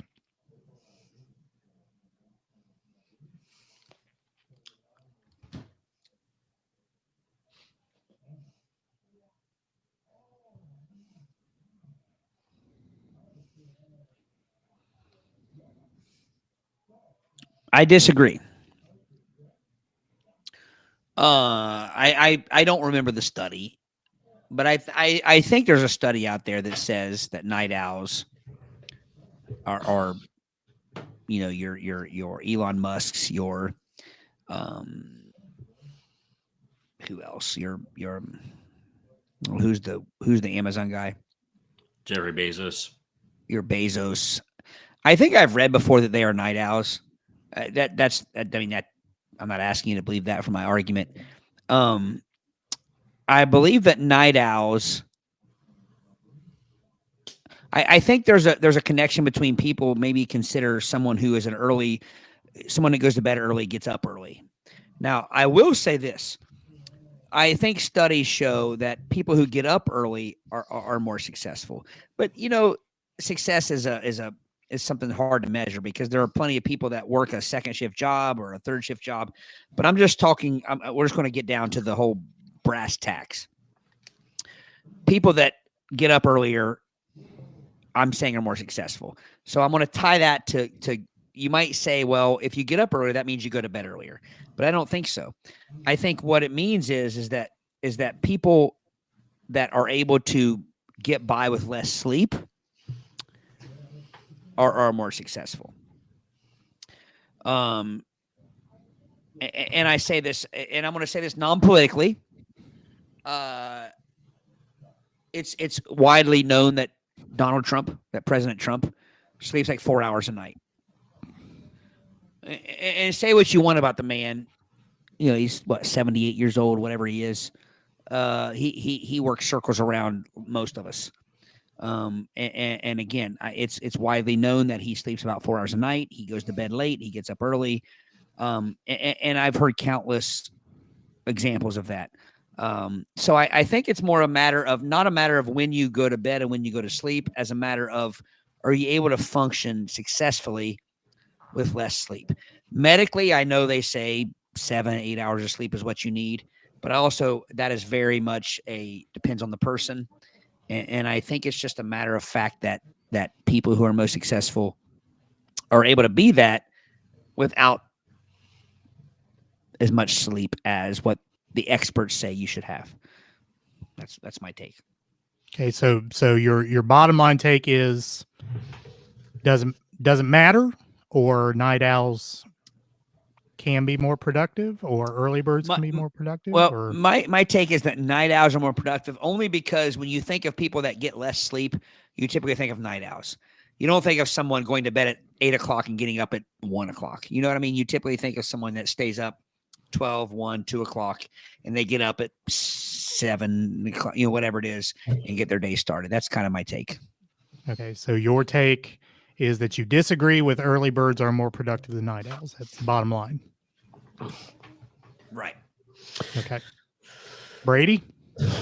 Okay, I'm probably the total wrong person to ask this because I'm an early bird and I always have been from Utem all the way up. Just that's the way I am. I'm going to base this on myself because, like, for instance, I got up early and went to Kroger, like at 8:15 in the morning, 8:30 in the morning. What was it? Friday or Saturday before the storm came, and I had less crowd and everything because I kind of beat the late rising crowd and the coming home from work crowd. So there's a method to the madness. Now I know I make jokes about like I'm not a night owl, but like I typically get about 6 hours of sleep at night. I'm not like an 8 o'clock to bed person, but I'm not going to be up at 2 a.m. very well and be very functional the next day. That's always been me. So, but I will say that there is a virtue to getting up early. Where they said that, like, I forget which general, it says, like, when you wake up early and you make your bed, you've accomplished your first goal. Like, you woke up, and I know that's a little bit different. I'm probably prattling here a little bit, but I could just base it on my own anecdotal evidence that I think I have got the worm in most cases. There's very few times I've not got the worm because I've been up early. But I have missed the worm if I've overslept. So you are agreeing with the premise early birds are more productive than night owls? Yes. Okay. So we have disagreement on this question. Audience, who makes the better argument? Todd, who says early birds are not more productive than night owls, or Brady, who says that they are? Again, I have my thoughts. Of course, I'm probably the wrong person to ask to because Get up and move. yeah, get up and move. Yeah. So it Well- kind of describes where I am. I mean, when I was a teenager, my dad would be out. It was 10:30 in the morning. I mean, he'd be out vacuuming the carpet, and apparently he didn't think I should still be in bed, so he would take the vacuum cleaner and bang it on my bedroom door as he vacuumed. Oh, so subtly did Pete Fiskus do that. Well, you deserved it. No, apparently he thought so, but anyway. Audience, what do you think? Early birds are not more productive than night owls, according to Todd, or early birds are more productive. I would like to say that I'm not so sure my argument wasn't that early birds are not more productive. I'm saying that the early birds that can get by less sleep. I'm saying the early birds and the night owls are the most productive. Does that make sense? Well, that's not the premise, though. The premise is early birds are more productive than night owls. So you're disagreeing with that. You're saying that they both can be productive, is what you're saying essentially. I'm saying that I think that evidence shows that people who are both are more productive. Yeah. Night owls and early birds. So I have no doubt that people who, if you go to bed at 1:00 and you get up at noon, that you're not overly productive. But I'm saying that I feel I've read that people who are able to get by with less sleep are the most productive. Right. So Which again, you're saying one is not more productive than the other. right. So that's what the premise is. Early bird is Right. more So productive. one is not more. That's a good way to put it. I feel that neither early birds or night owls are more productive than the other. Okay. Which Savannah votes for Brady, but then kind of agrees with me. Yeah. True. Gary says I can be both with a nap. That is true. That So is a very good point. So Gary's essentially saying neither is more productive. Kind of sounds like, anyway.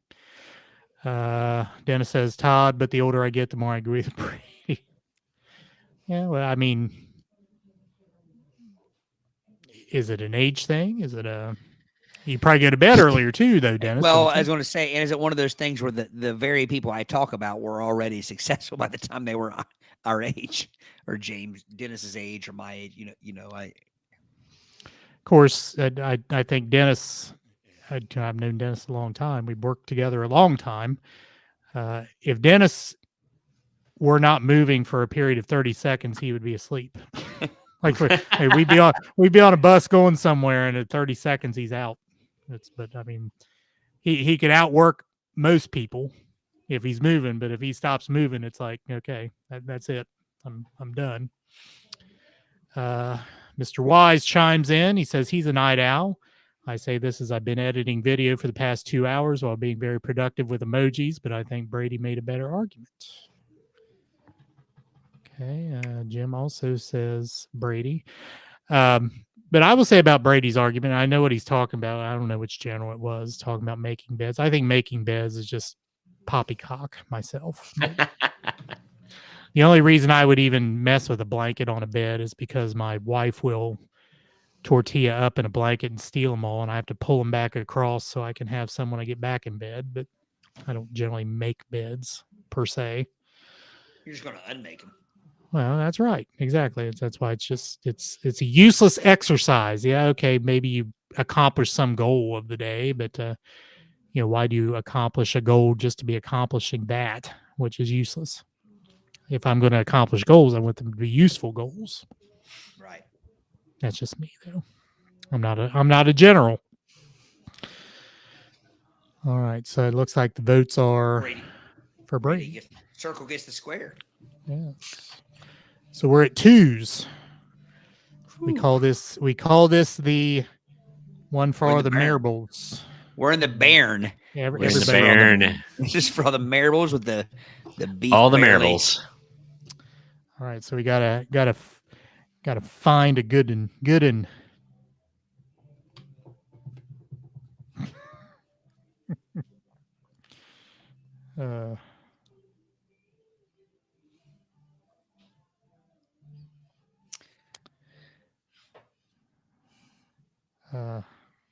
Some of these are good. Yeah. I got Gary's feeling confident with those emojis. Yes, he is. Look at that. John is Mr. Wise has created a monster. I think that's going to get to be a play. I'm going to say we had the Kyle King rule, and John, since you're new to us, the Kyle King rule is a rule that we don't know. Like we forget it. But at one point, Kyle King was a regular in the audience. I think he probably still watches, but he just doesn't watch when we're recording. Right. He was a regular, like night of Play It by Ear podcast. And there was a game we played, and he suggested a rule that we ended up liking, and it worked really well. So we've called it the Kyle King rule. I'd be damned if we can't remember it ever. So we just say every game includes the Kyle King rule. But I believe the John Wise emoji usage is going to be the next big thing in the Play It by Ear podcast. Indeed. Can I? How many do we have in the room, Eric? 11. So can I say to you 11 out there, City Beat, Cincinnati City Beat has an annual City Beat Awards that they do every year. And I'm familiar with this with our band, with Final Countdown. We actually, shameless plug, we were able to finish third last year in the City Beat local cover bands. But I did not know until Play It by Ear super fan Celia Griffin told me that she had been voting in a category for the City Beat Awards for best local podcast. I didn't know it was an option. But since we found that out, we put out a post. And if you're listening, if you go to that Play It by Ear post on Facebook, there's a link to the City Beat Award. It goes right to our category. It's in the City Life category.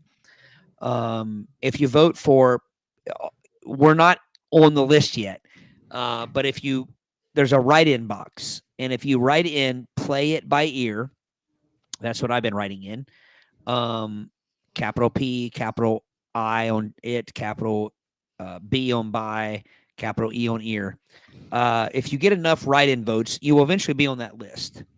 And while we have no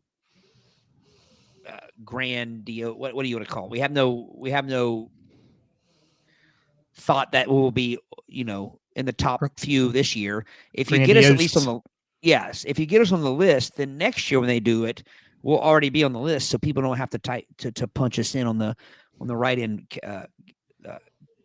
box. So if you guys will go to Facebook, go to our Play It by Ear podcast, there's a link. We'll post more after the episode tonight, and you go to that and you vote.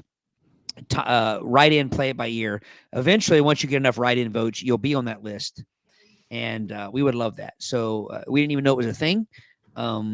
And I will tell you this: there's a couple of things. If you're still listening, you do have to vote for 20 subcategories. Yep. And that's the kind of the catch. And it might seem like, wow, that's a pain in the ass. You'll have to sign in using your email first. It'll give you a code. You have to go in and put that code in. But after that, you'll be able to sign in, and it keeps a ticker at the top that will tell you how many you voted.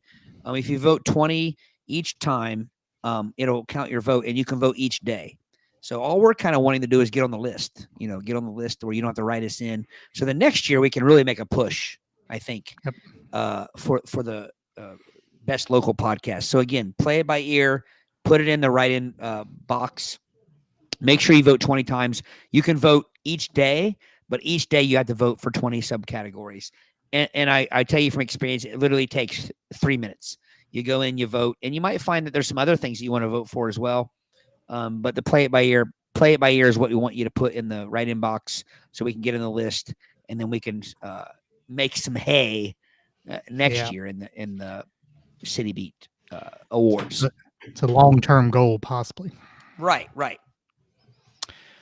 Yeah, thank you for that plug. And by the way, John, I do want to mention you were saying you were or have been editing video as you've been listening to us and giving us a schooling in emoji usage.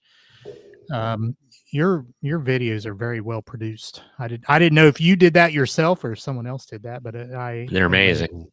I'm a connoisseur of that, having done that myself. So and it's very labor intensive. I mean, even with I think your Russellville video is like 15 minutes, but I mean, a 15-minute editing of a video, putting all those things in it can take a really, really long time. So kudos for that as well.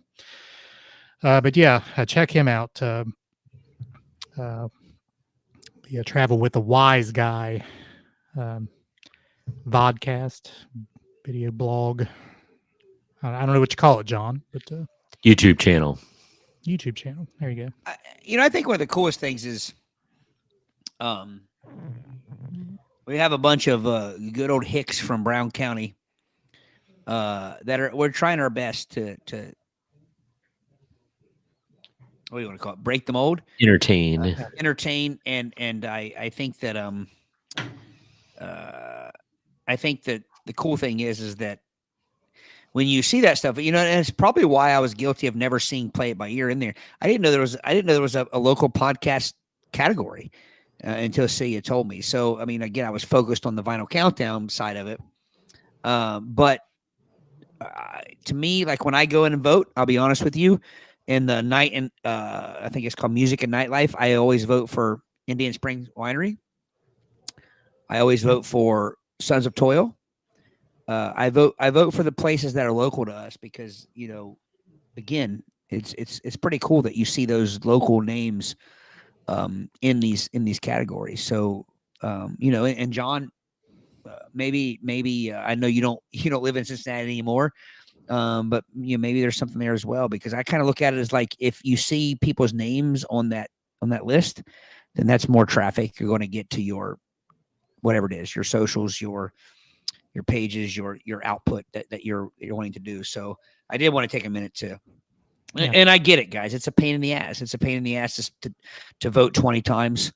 But I will tell you that it once you do it that first time and you register, 20 votes takes literally 2 minutes. And then once at that point, you can kind of log off and do it again the next day. I believe voting goes until January 26th.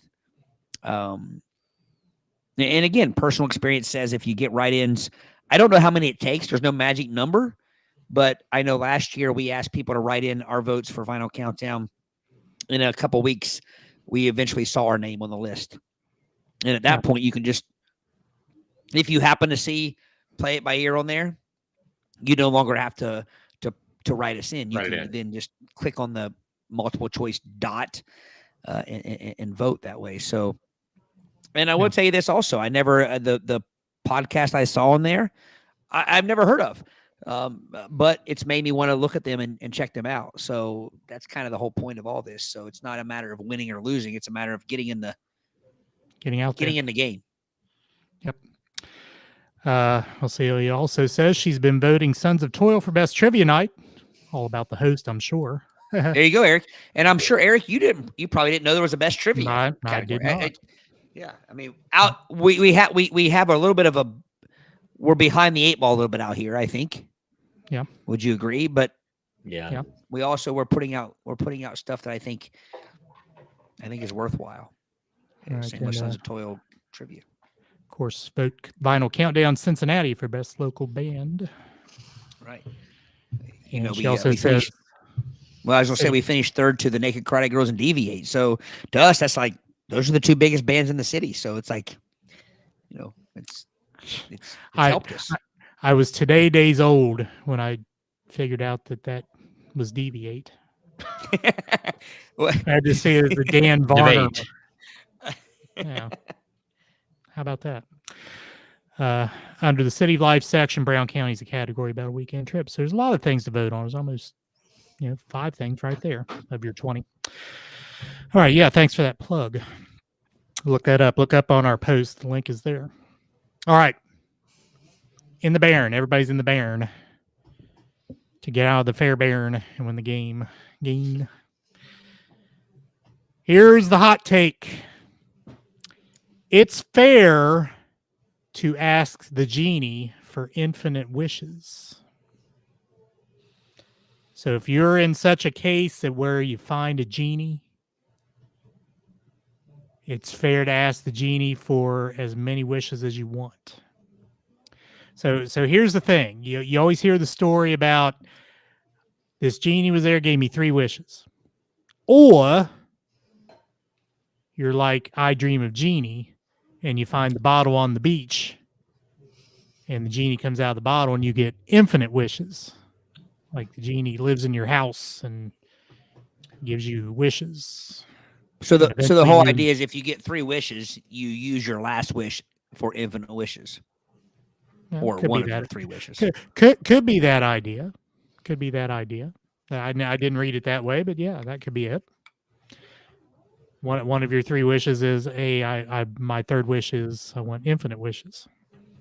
Is that fair? Matter of fact, that's a better way to put it. I was thinking, do you have your own in-house genie for the rest of your life, and you can ask them for as many wishes as you want, or if you're limited? But Todd, I think that's a better way to read it. That's probably what they mean, actually. Is it fair to use one of your wishes to ask for infinite wishes or not? Which would require, I think I think they seep into each other. I think either way, if you ask for infinite wishes, the genie has to keep coming. You know what I mean? I think you're infinitely be tied to you in right. not I mean, free. like the genie still has to come back and wish and grant those wishes. Is it my turn or Brady's? It's mine. Yeah, it is yours. All right. So, every Friday in my classroom, we do ticket drawings. And I have a prize bin, BIN, not Benjamin. And in that Benjamin, Take my prize, Benjamin. Slow burn. Slow burn. Take my prize, Benjamin. Here's a little fire scarecrow. So I think so. Every Friday we draw, and I'll be honest. I hope nobody's listening that can get me in trouble. But I have a lot of candy in my prize bin, and I know doesn't like that. Nurse doesn't like that. But yeah, the nurse doesn't. Michelle Obama doesn't. Who gives a shit? My point is this. I have prizes, and it's not all candy, and I have prizes, and they every Friday they draw, and it's funny because so what I need to say to lead up to that is so throughout the weeks, they earn tickets. Students earn tickets for. It's not performance based; it's really action based. If I see a student helping another student, I'll give them a ticket. I do put some performance based in there, but it's more of a pattern thing, like morning work type thing. And then, so they get their chances to put the tickets in. I draw the tickets on Friday, and they get their prize. And it always surprises me whenever it happens. Usually it's the first 9 weeks or so, where you'll draw a ticket, and that student will get a prize, and then you'll draw that same student's name. You know what I mean? And Right. and it's always confusion. They're like, oh, well, do I get another prize? What do I do? And I always tell them, I'm like, because I feel this is a life lesson, because I'm still one of those old-fashioned teachers that believes that my job is to create meaningful, contributing members of society. So I tell them, like, it's your call. It's your call whether you want to, and I give them a choice. You can either pick a second prize, you can pick a student in your classroom who you want to, what do you want to call it? To get to pass the prize to gift it to. Right. Or I'll take your ticket, put it back in the ticket bucket, and I'll draw another student. And it's always a funny little, you can kind of see the look on their face. Some students are like right away, they're like, oh, I'll pick 2 prizes. Some students will be like, oh, well, I want to pick my buddy, that whoever. And some students will obviously pick the third option, which is to put my ticket back in there, because they realize that, hey, if I put my ticket back in there, I still have a chance in future drawings. And so I like to kind of see this little thing play out. I don't hold it against any student. Some of the students automatically I want 2 prizes. And it's typically like a student who maybe doesn't have as much. Maybe it doesn't have the home life. Maybe it doesn't have the option or the opportunity to get those prizes. So this is kind of like my little experiment. And so I do this, and I think this kind of answers my argument on this.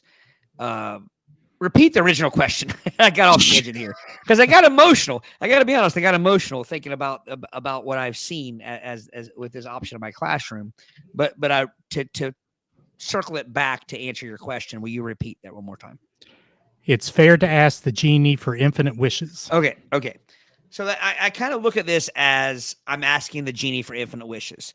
I'm telling this student, hey, you can pick a second prize. You have the power to pick a buddy, or you have the option to put it back in there. So I really feel like at that point it is a quest, or is it is a gauge of your inner self. Because here's the deal. There's nothing that says if you say, I want infinite wishes, that your future wishes are not going to be to help other people. If your infinite wishes are solely to help yourself, then that's selfish, obviously. We all know that. But if your infinite wishes are to grant you now the power, the opening, to wherewithal to help others, now to focus on people you feel who are in need, then I see nothing wrong with it. So I guess going back full circle to your answer to your question is, I think it's fine to ask out of one of your wishes to be granted infinite wishes, because I think then you have the ability, the power to make a difference. That's kind of my argument. Okay. Brady? I don't think it's sporty for the genie,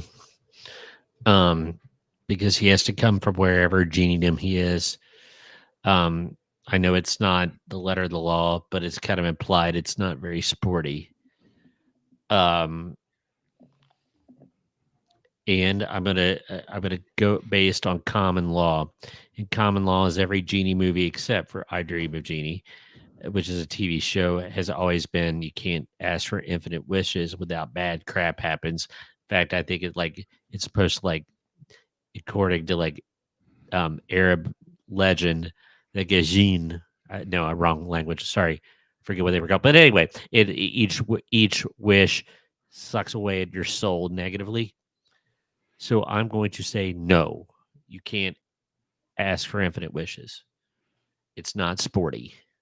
Okay. Not fair. All right. So we have an argument on each side of the equation. Todd says it is fair.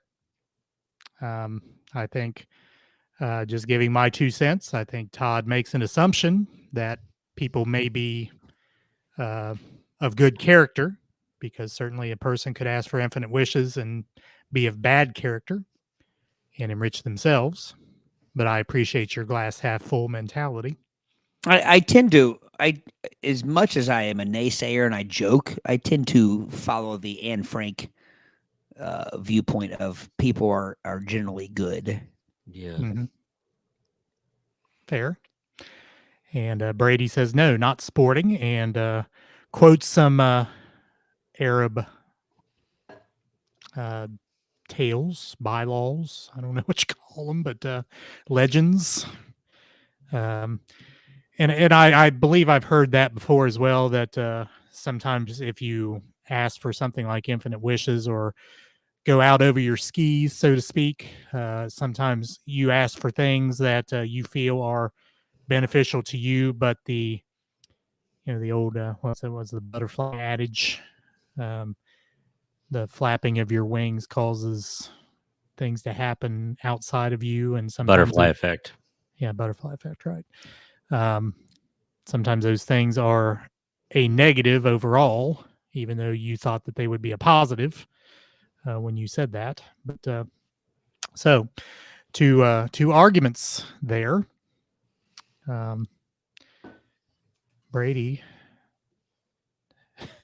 Brady says, sounds like you're talking about the monkey's paw, says Miss Wilson. Did we read that in your room? We Or did. was We it? did. I knew I had read it at some point. I didn't know if it was in her room or somewhere before that. But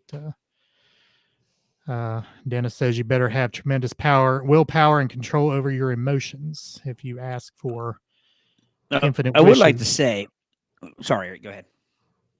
No, I just was reading his comment.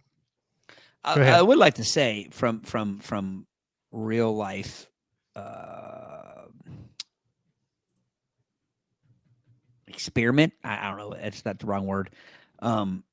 Most students I've found will put their ticket back in and let me draw another ticket, or choose another person. Yeah, which makes me feel good. Makes me feel like, hey, as cynical as I can be. Inherent goodness. Celia asked a question: should a true wish have stipulation? It's an excellent question. A wish should just be a wish. I put the stipulation.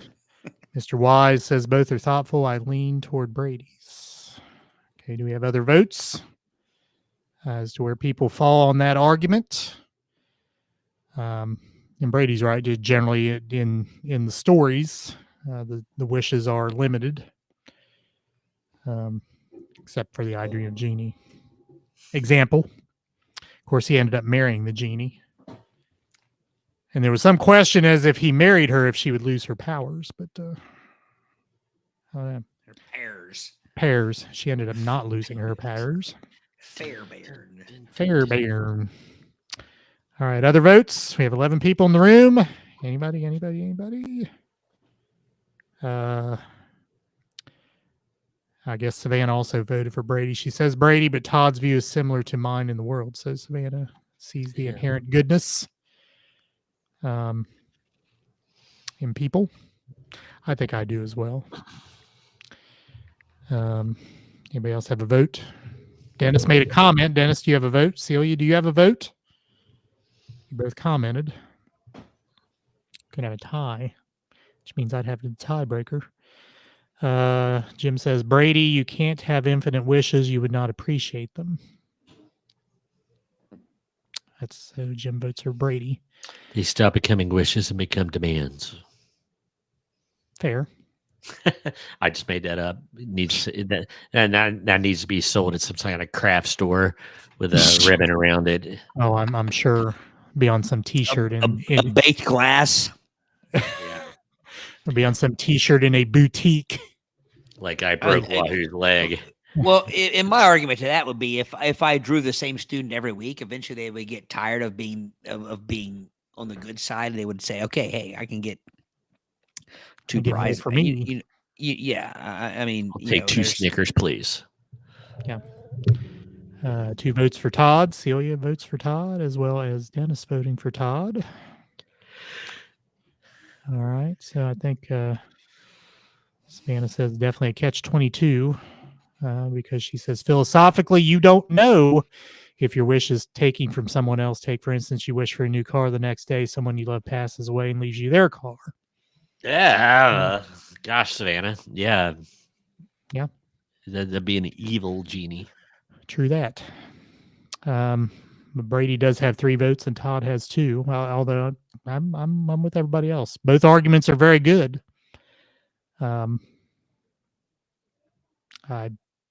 kind of go with the goodness in people as well. Although I don't know if they end up being that way sometimes. But all right, so looks like Brady be the wiener. Ekes it out. Ekes it out. Eeks. Yep. All right. Brady's length is what won, not his height.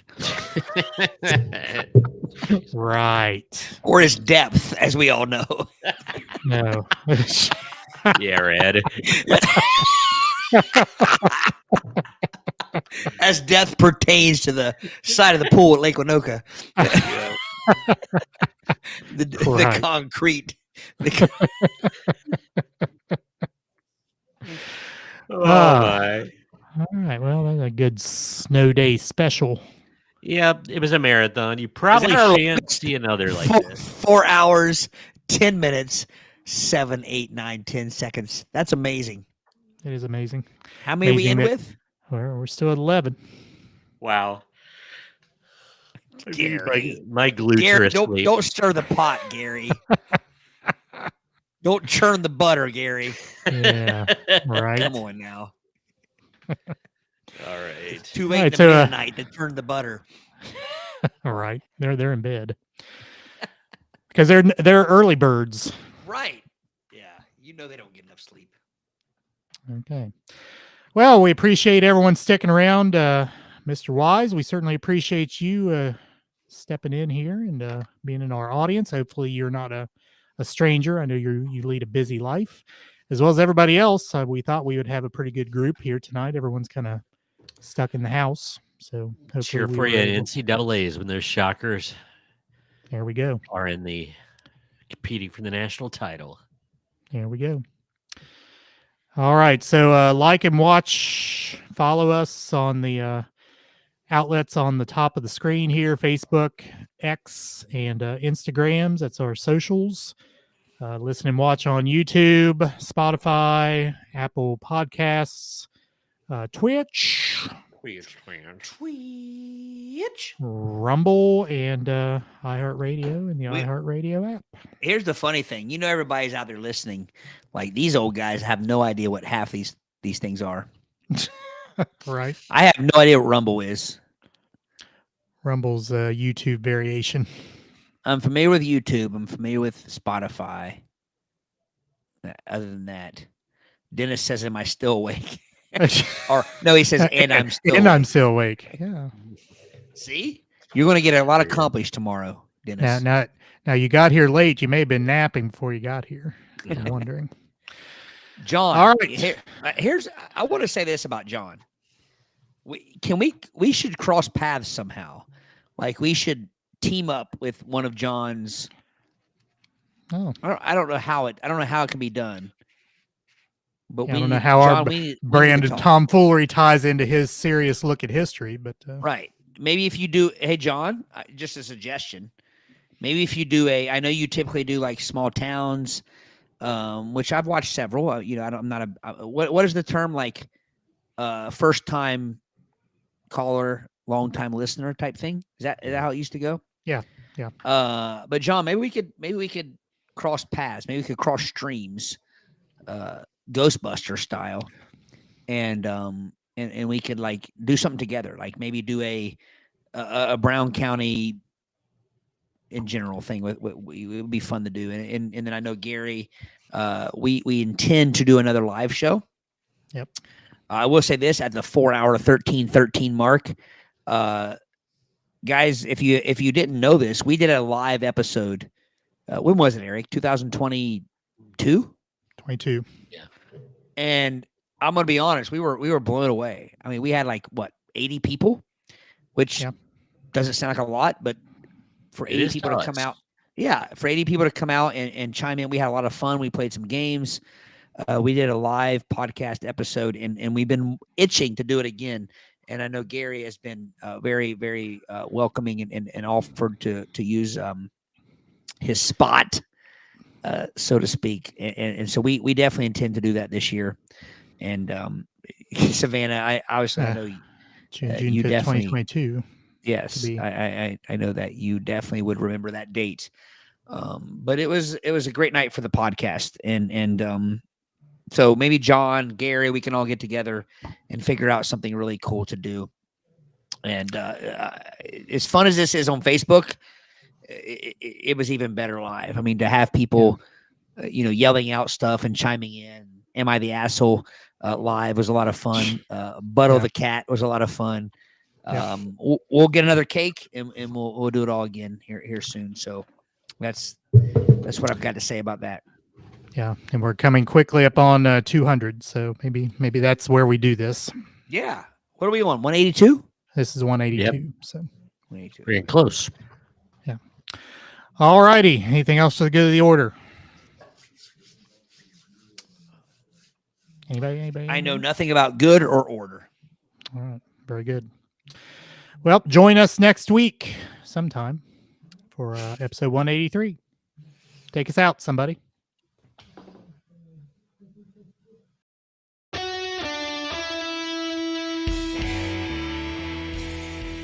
Thanks for listening to the Play It By Ear podcast.